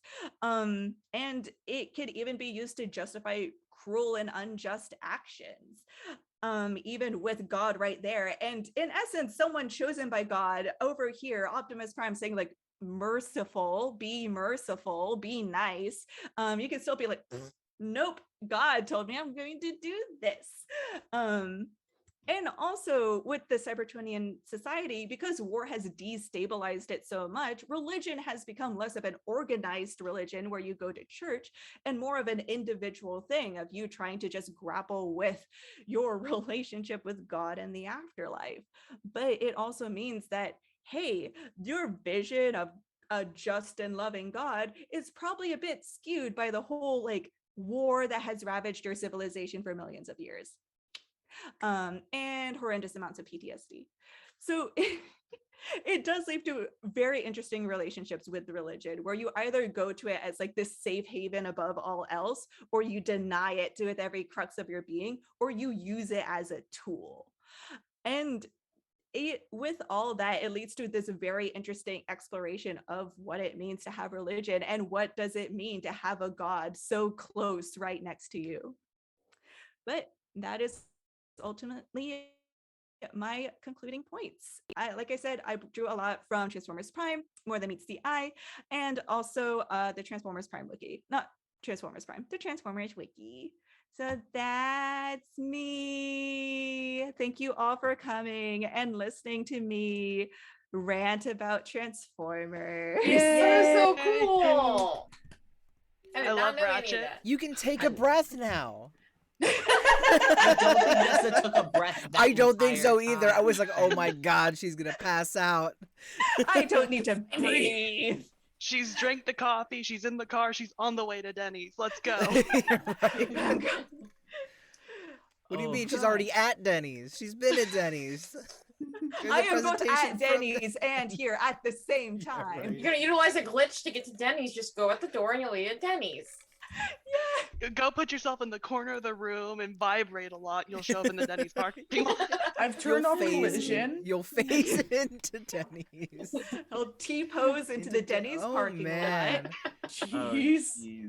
Oh, jeez. All right. Were there any questions for me before we continue with our last presentation? It's not a question, Mm-hmm. but it's a combination between yours and Jason's presentations. Rodimus is a himbo. Yes. Oh, Oh, yes. Rodimus Same Prime. with Drift. Them thighs. Yeah, I think so. Yeah, definitely a himbo. Thunderclash is also a himbo. Oh yes. Yeah. Fun fact about Drift: there are characters who his thighs are literally thicker than their heads. Hot. Drift has some thick thighs, and they save lives. We've got, is the god a therapist literal? Yes. Yes. So Yes. Rung is the therapist for the Lost Light ship, and he is seen in therapy sessions with multiple members of said ship.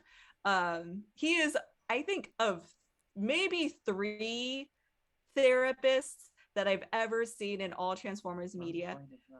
The one dude that fucked with Megatron's brain. Oh, fuck that guy. Oh. Yeah. So the other 2 suck. So in essence, he is the only valid therapist, and technically lost his license. But we're going to ignore that bit. I was just about to ask, is he certified by like the APA? He was. Not anymore. Not anymore. Nope. Yeah, he also collects model spaceships Yeah. because he's a nerd. He's a nerd. Yay. I love him. All Mhm. right. So Also, we're- fun Nexus Games trivia. In Welcome to Nexus first arc, when all of the gods showed up championing the residents in Nexus, Hitchwire was championed by Solus Prime, who was the prime of the inventors. pretty much, yeah. Yeah. So Solus Prime did create the Forge of Solus Prime, which is an artifact that you can, in essence, use any material, hit it with the Forge of Solus Prime, which is like a hammer, and then it is then immediately transformed into a new like technological marvel. Yeah. Alchemy. So that was Hitchwire's patron deity. So good. So for the folks in chat who aren't familiar with Transformers and have never watched or consumed or interacted with Transformers media, what would you consider a good starting point, Nessa, for them to get into Transformers? Well, I'm so glad you asked. I knew you would be. I knew you would. I'm here to convert everyone Bro. and anybody. Okay. Bro, I got you. Mwah, love you, bro. All right. So if you want to get into the Transformers cartoons, I would recommend starting with Transformers Prime. In essence, if you can watch the first 5 minutes of the first episode and enjoy it, you'll love Transformers Prime. Yes. Otherwise, another good one to start with is Transformers Animated, which is a little bit more kiddie. It's more fun, still very good, still has dramatic moments. If you're looking to get into the comics, Transformers More Than Meets the Eye, which eventually turns into Transformers Lost Light, is more self-contained than a lot of the other comics. It's very good. It's funny, it's dramatic, it's sad. It also has canonical queer characters, including a trans lesbian couple who I do Oh, love very yes. much. Yes. So a lot of canonical relationships there. That's what I would recommend getting started. If you want a movie, the Transformers Bumblebee movie is really good. Do not watch any of the Michael Bay ones. Do not. It is Nessa not will worth your find time. Okay, you. I will say the only thing I enjoyed was when we watched it just to rip it apart. Yes. That, Only the that. room like that. Oh. Its only purpose is to Only just that. be shat on. Yeah, pretty much. Also, if you want video games, Transformers War for Cybertron is really good, and Transformers Fall of Cybertron, which is the Yes. sequel, also really good. Tasty. I think me, Nessa, and Cass, to some degree, we all played it together. It was so much fun. I don't even normally like war games, but it was really cool because it's like space and you have these massive weapons, and then you're like running in a field and you look up and a building turns into a robot, and you're like, ah, it's so cool. And then Cass adopts said building, the city No, former. I adopted the city former. Yeah. Metroplex is my baby. I don't care if that is a city turned robot. That is my baby. That is my son.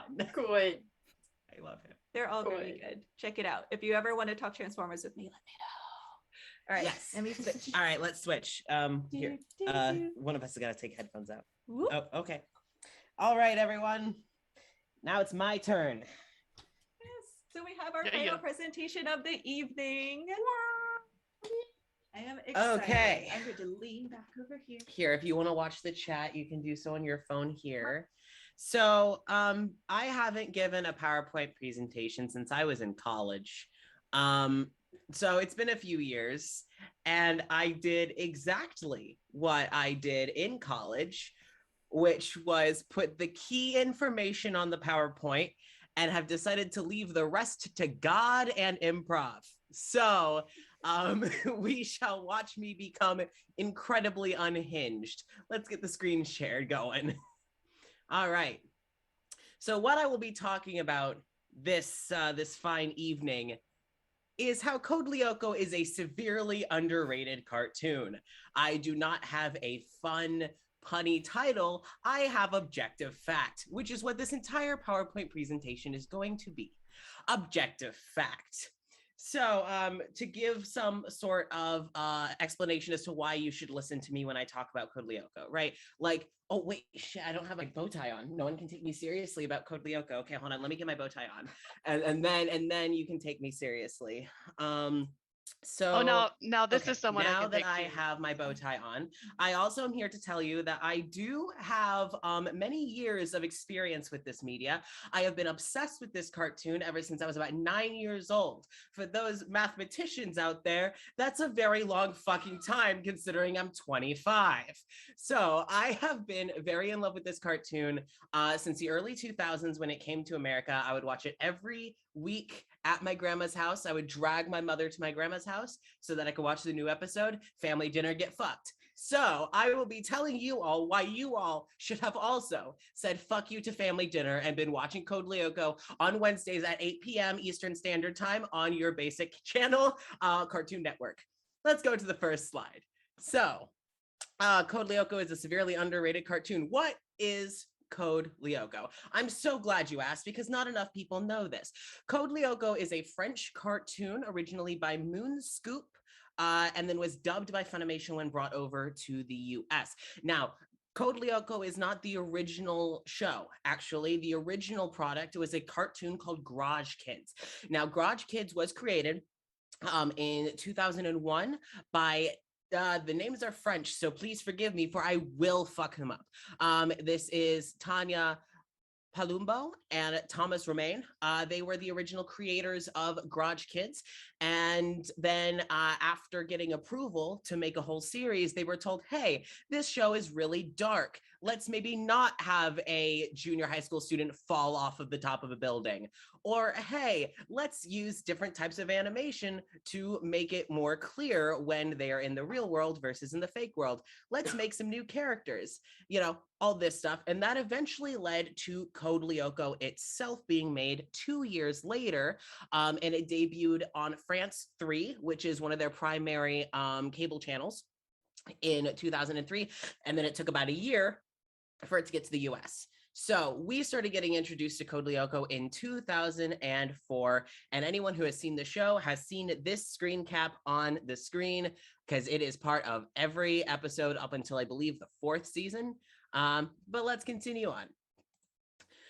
It was an incredibly well-received show. Now, before I get started with this, I want to preface this by my saying of how underrated Code Lyoko was, okay? Let's go with this. I did a Twitter poll, okay? And this Twitter poll lasted, I believe I had it set for 4 days. I had hundreds of people voting on it, all right? I think last time I checked, I had almost 200 people who voted on the stinking poll.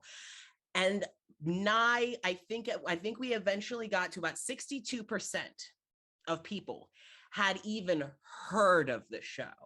All right. So which means that roughly 40 something percent of people had never even heard of the show, which honestly, if we're going for a global demographic, is bullshit because Code Lyoko was translated into over 12 languages. Okay.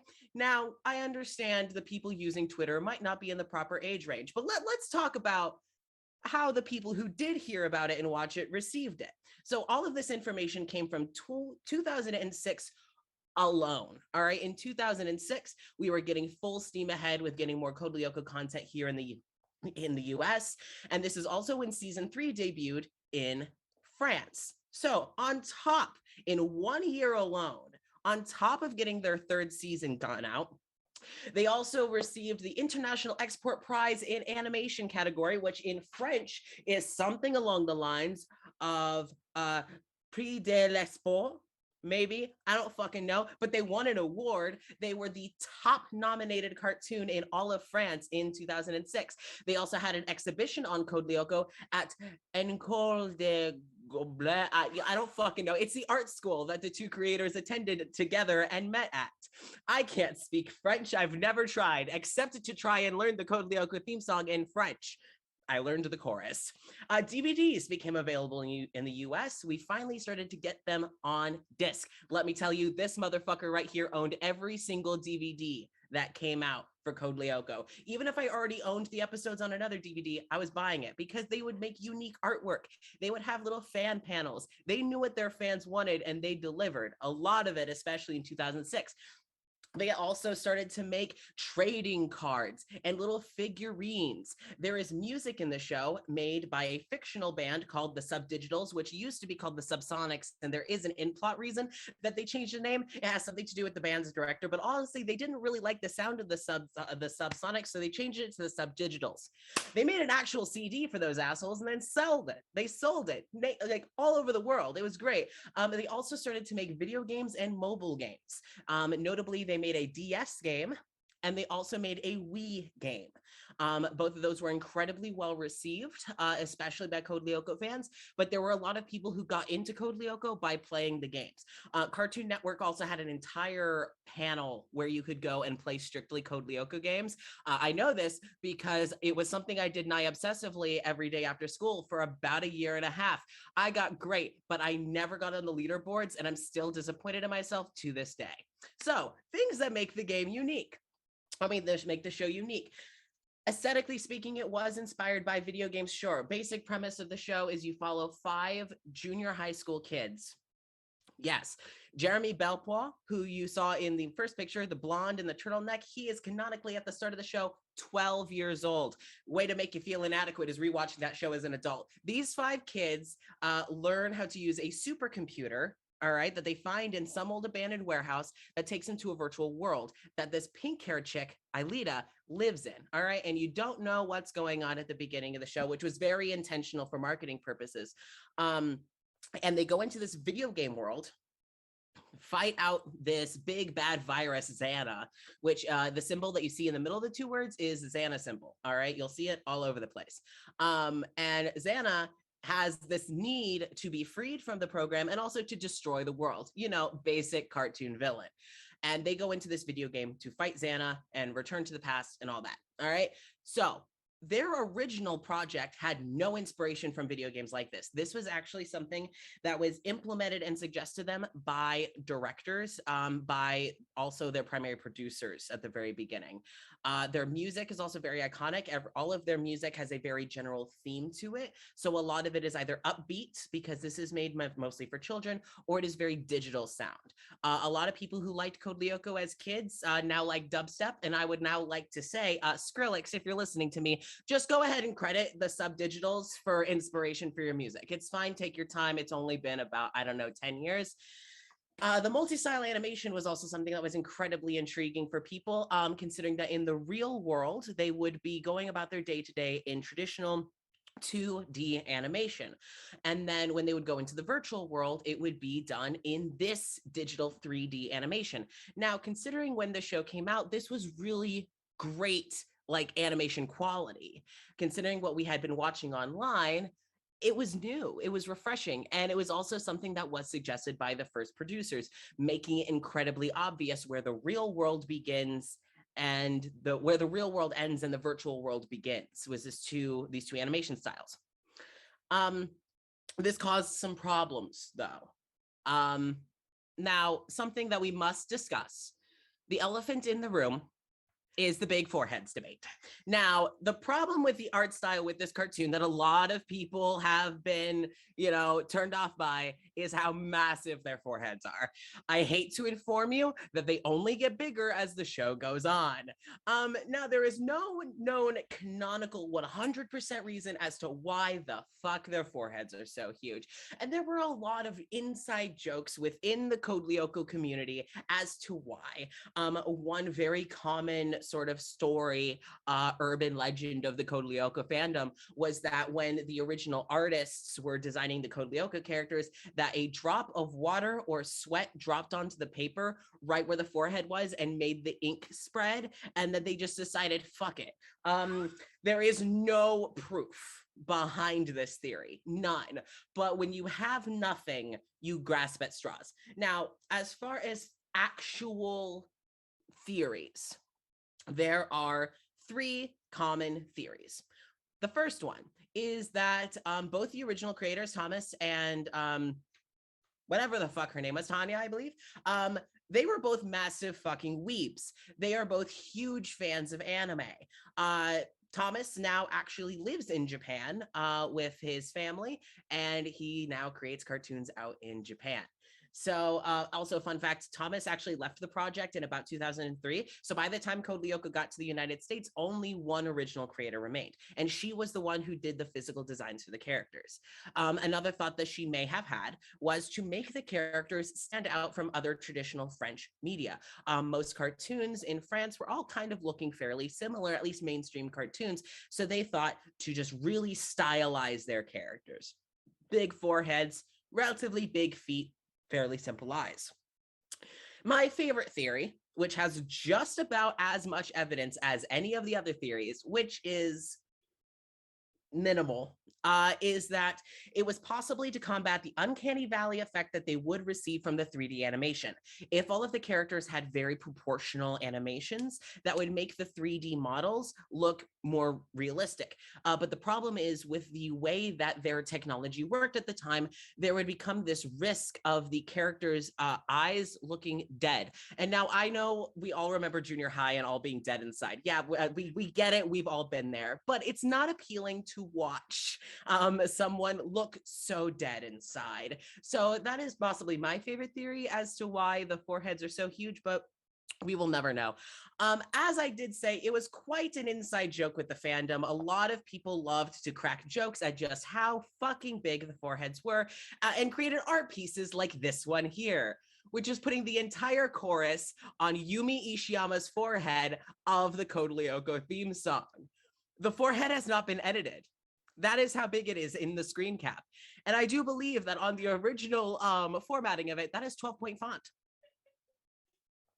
Anyway, next slide. So as we carry on, we're going to talk about the show's strengths. So what makes Code Lyoko a good show? I have a lot to say about this. So we're going to talk about character development first. Cecil was actually rewatching this show with me recently as I was getting information for this. And I realized that very quickly, you know the character dynamics. All right. You know from the first 5 minutes, once you've met all the main characters, that 1, Yumi Ishiyama and Ulrich Stern are totally into each other and they're probably going to get together at some point. 2, Della Robbia is the quirky sidekick. 3, Sissy Sissy, I cannot remember her last name at the moment, but Sissy, yeah, she's a bitch. You get that real quick, okay? You learn the character dynamics incredibly fast. You also learn what points the characters are going to play. In the sense of Jeremy is the socially awkward, shut-in nerd, but he's like the genius of the group. Ulrich is the cold, kind of down-to-earth, collected, cool guy, while Odd Delarobia is his opposite. You know what the red and the blue effect? Well, I guess it's more green and purple, but the red and blue effect, that's what you have with Odd and Ulrich. And it just so happens that they're roommates. Oh my God, they were roommates, and they had a dog named Kiwi. Don't fucking know what type of dog it was, but it's there. It shouldn't have been there.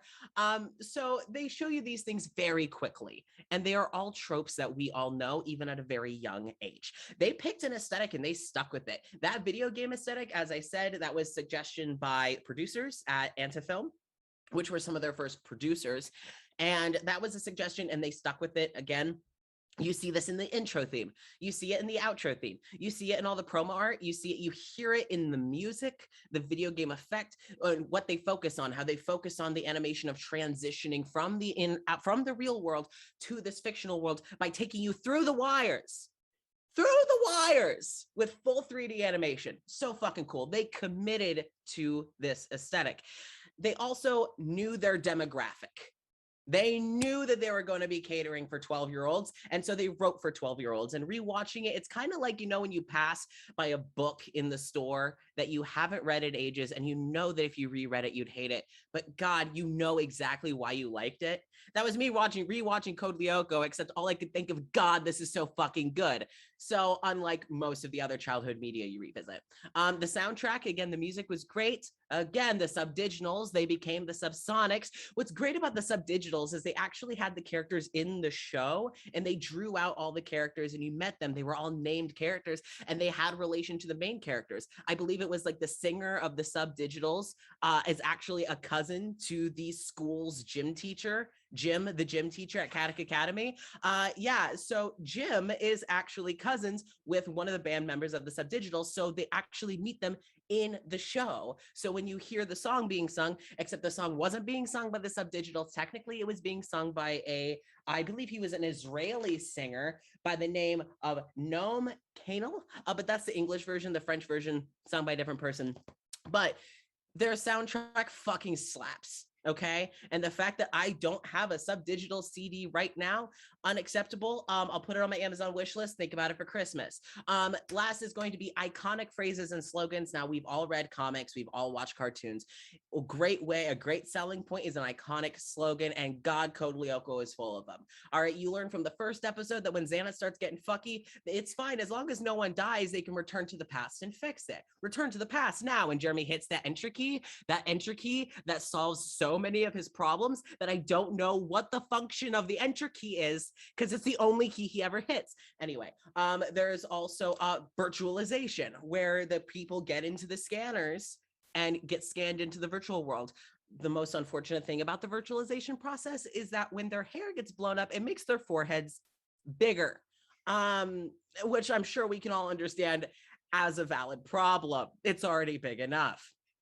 But beyond this, they have very iconic phrases and slogans that they have. Code Lyoko. Now, the word code came from, well, of course, code, they're going for video game. Lyoko was actually inspired by Japanese, the Japanese language. And there was a whole explanation in an interview done with Thomas explaining the meaning of the name. And I forgot and didn't write it down. So we're actually going to move on from that point. Odd Delarobia is a queer fucking icon. All right. Odd Delarobia is one of the middle children of the show, but he is the shortest. We stand a short king, I believe, for the entirety of the show. By the end of it, he remains the shortest. And honestly, I fucking love him. An actual quote from the director and one of the main creators, who again stepped away in 2003, Thomas Romain, says, "It was very unique at the time to have a character who didn't adhere to the classic male gender norms while talking about making Odd Delarobia." As you can see, his attire is very colorful. The entire show, Jeremy will wear a blue turtleneck sweater, but he's also wearing khakis and like brown Mary Jane looking shoes, okay? But Odd is always seen wearing very bright, vibrant colors, all right? His entire outfit scheme always is various shades of purple and pink. His shoes change. In the original kind of first 3-4 seasons, he is wearing actually yellow shoes, and then as the show progresses, he then turns to wearing like a dark pink sort of reddish shoe. You can also see that he is a furry. It is canonical that he does not know why he is a furry, but he has accepted it. So he has embraced furrydom. And yes, on his chest, at least in the middle length, in the middle photo, you can see a little dog is on his shirt. He has a cat with a dog on his shirt. It is his dog, Kiwi. That logo of him is of Kiwi peeing. That is also barely addressed in the show. It's acknowledged, but then quickly ignored. Odd as a character is very flirtatious. He is very spunky. He's very energetic. He's the rebellious kid who you can't tell him what to do. He's going to do what he wants. He's charming. He's, got that confidence and kind of swagger. He is very flirtatious with women. It is shown very quickly that he's going to be the womanizer of the group, but a lot of the humor that he uses with women and a lot of the ways he talks to women, you do see him talk that way to boys eventually in the series. It's not as common, but you do see it. He does also have that good, sweet early 2000s queer coding. He is very animated when he talks. He kind of dances in ways that it's like, this is a queer character being written over here. There's the quirky one-liners that are usually reserved for like the queer-coded Disney characters, except, make him a good guy. That's Odd. Speaking of making him a good guy, I actually need to have a very quick word with whoever's listening who may be involved in the season 4 of Code Lyoko. We have a fucking problem. How dare you? No, how dare you bastardize Odd Delarobia this way? He had such potential to be such a strong and well-developed character. Every other character was getting character development. Sissy was getting character development, okay? Jim, the gym teacher, Jim Morales. Yeah, Jim Morale, great name. He got development. And Odd Delarobia, one of the main characters, the original Lyoko warrior, turned into a dick. That was it. Anyway, so in conclusion, do we need to have more Code Lyoko? No, let it die. It has been going on for too long. I cannot tell you what happens in Code Lyoko Evolutions, except that they now have live action actors. And hey, thanks for casting Yumi Ishiyama as an actual Asian actress. Why was she Korean and not Japanese though? Anyway, so they did some good things. They also flubbed up a bit, but more people should be able to watch it. If you would like to watch it, fun fact, it is for free on YouTube. And if you're a sucker like us and pay for Netflix, well, it's also on Netflix too.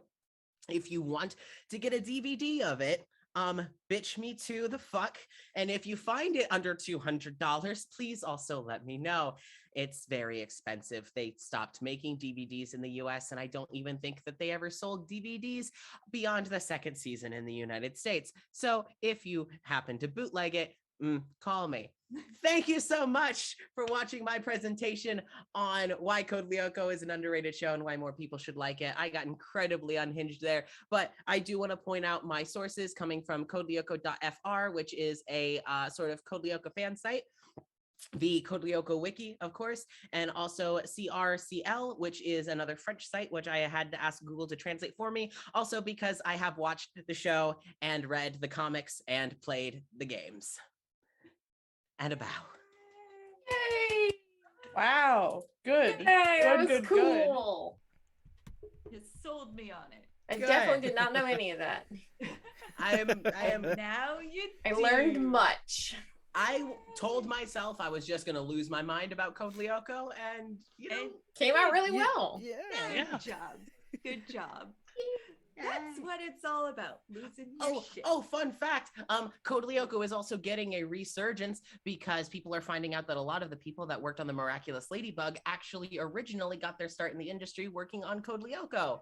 So Scandal. people are starting to come back to Code. People are starting to come back to Code Lyoko because they're learning from Miraculous Ladybug.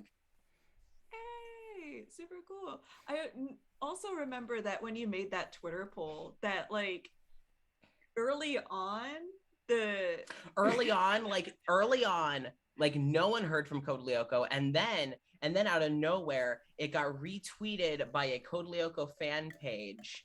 And then it suddenly went to 50% of people had heard of it, and then like other 50% had to some degree never heard of it. And then it stayed that way. No matter how many people voted, it was about 50-50 for like days. I laugh at the fact that like if a Code Lyoko fan site retweeted it and someone goes, "What the hell is this?" I was like, "No, I don't know what this is." It's like, how are you? Do you know who retweeted it? Are you sure you're okay? Do you know where you are? Do you know where you are right now? I do love that skewed your data. Yeah, it did funny. skew my data. Cecil asked favorite character. Now, here's the thing. It depends the season. It depends why. It changes a lot. As a kid, I was always very drawn to Odd. Which, fun fact, you'd think as an American kid, seeing a character named Odd Della Robbia would be strange. It was actually because they were the French creators were like, oh, Odd, the English word for this. So we'll name him because, it'll sound foreign to the French listeners. And then it got translated to America and they just left his name Odd. So people are like, what the fuck kind of people are Odd's parents? For being like, oh, our blessed child, you strange little fuck, we'll call him Odd. Like, what the fuck? I mean, that's valid. Valid.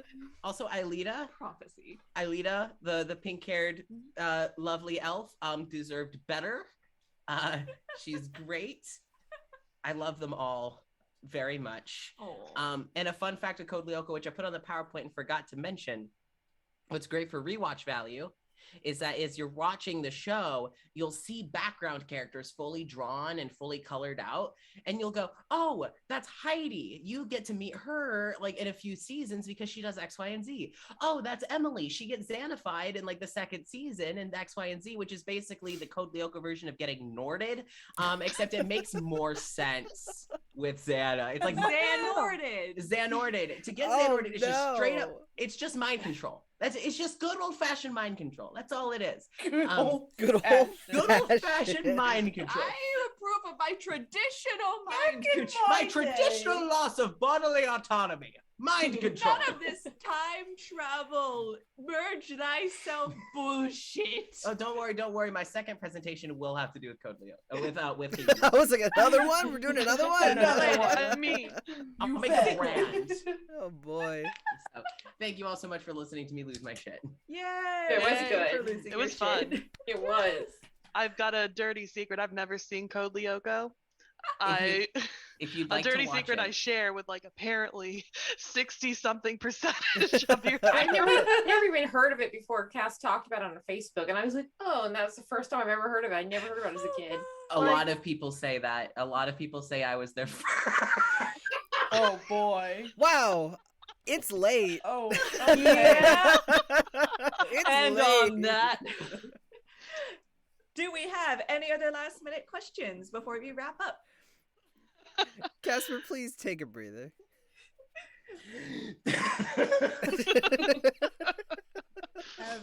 Have water. Thank Drink you. Yeah, water. drink some water, please. Hydrate. hydrate. I do have an update on that Minecraft speedrun thing. Oh, Oh. this just in. There are so many versions of Minecraft, Yeah. Yeah.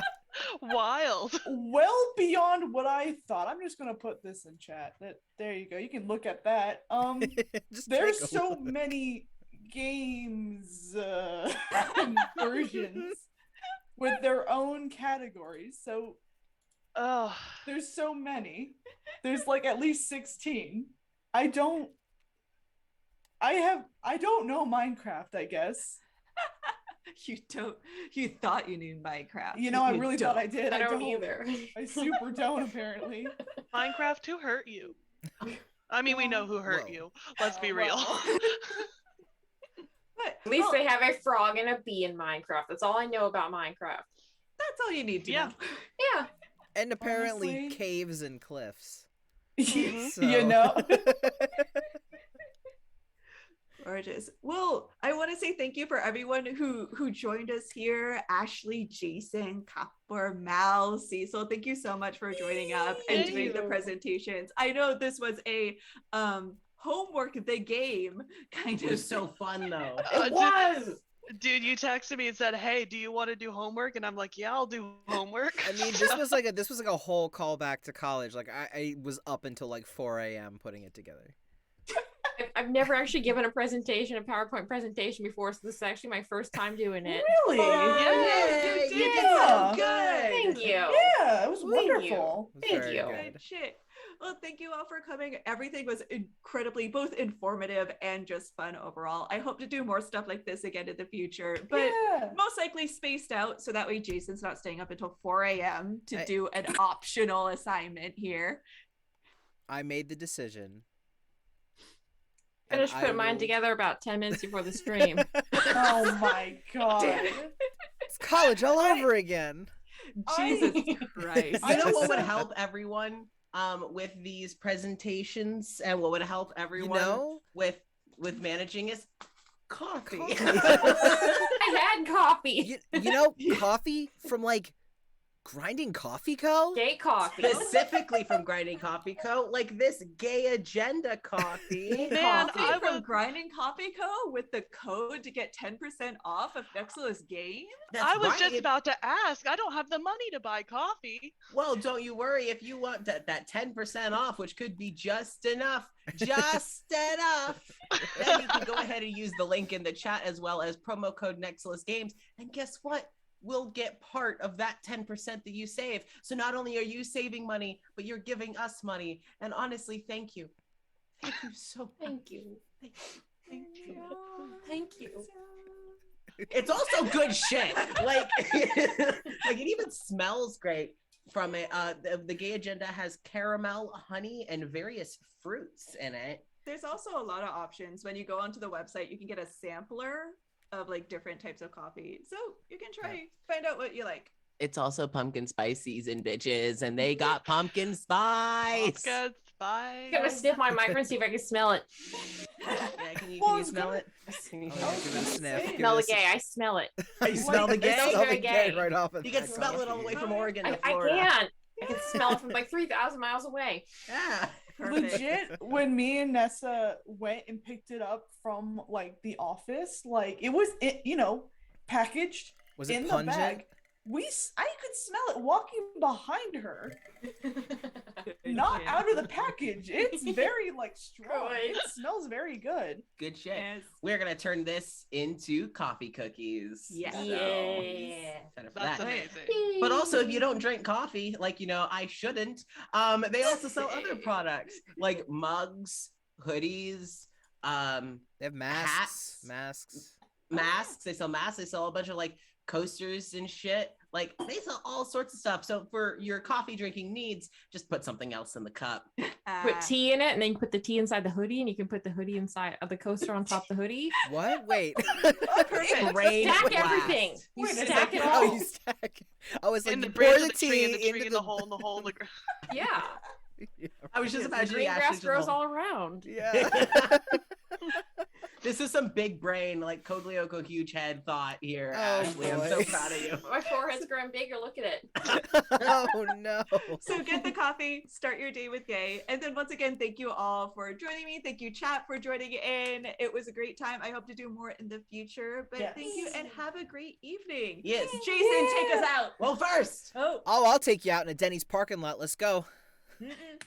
okay, before a fight breaks out, please be sure to return here on Monday evening after you have fun with whatever hijinks you get up to over the weekend.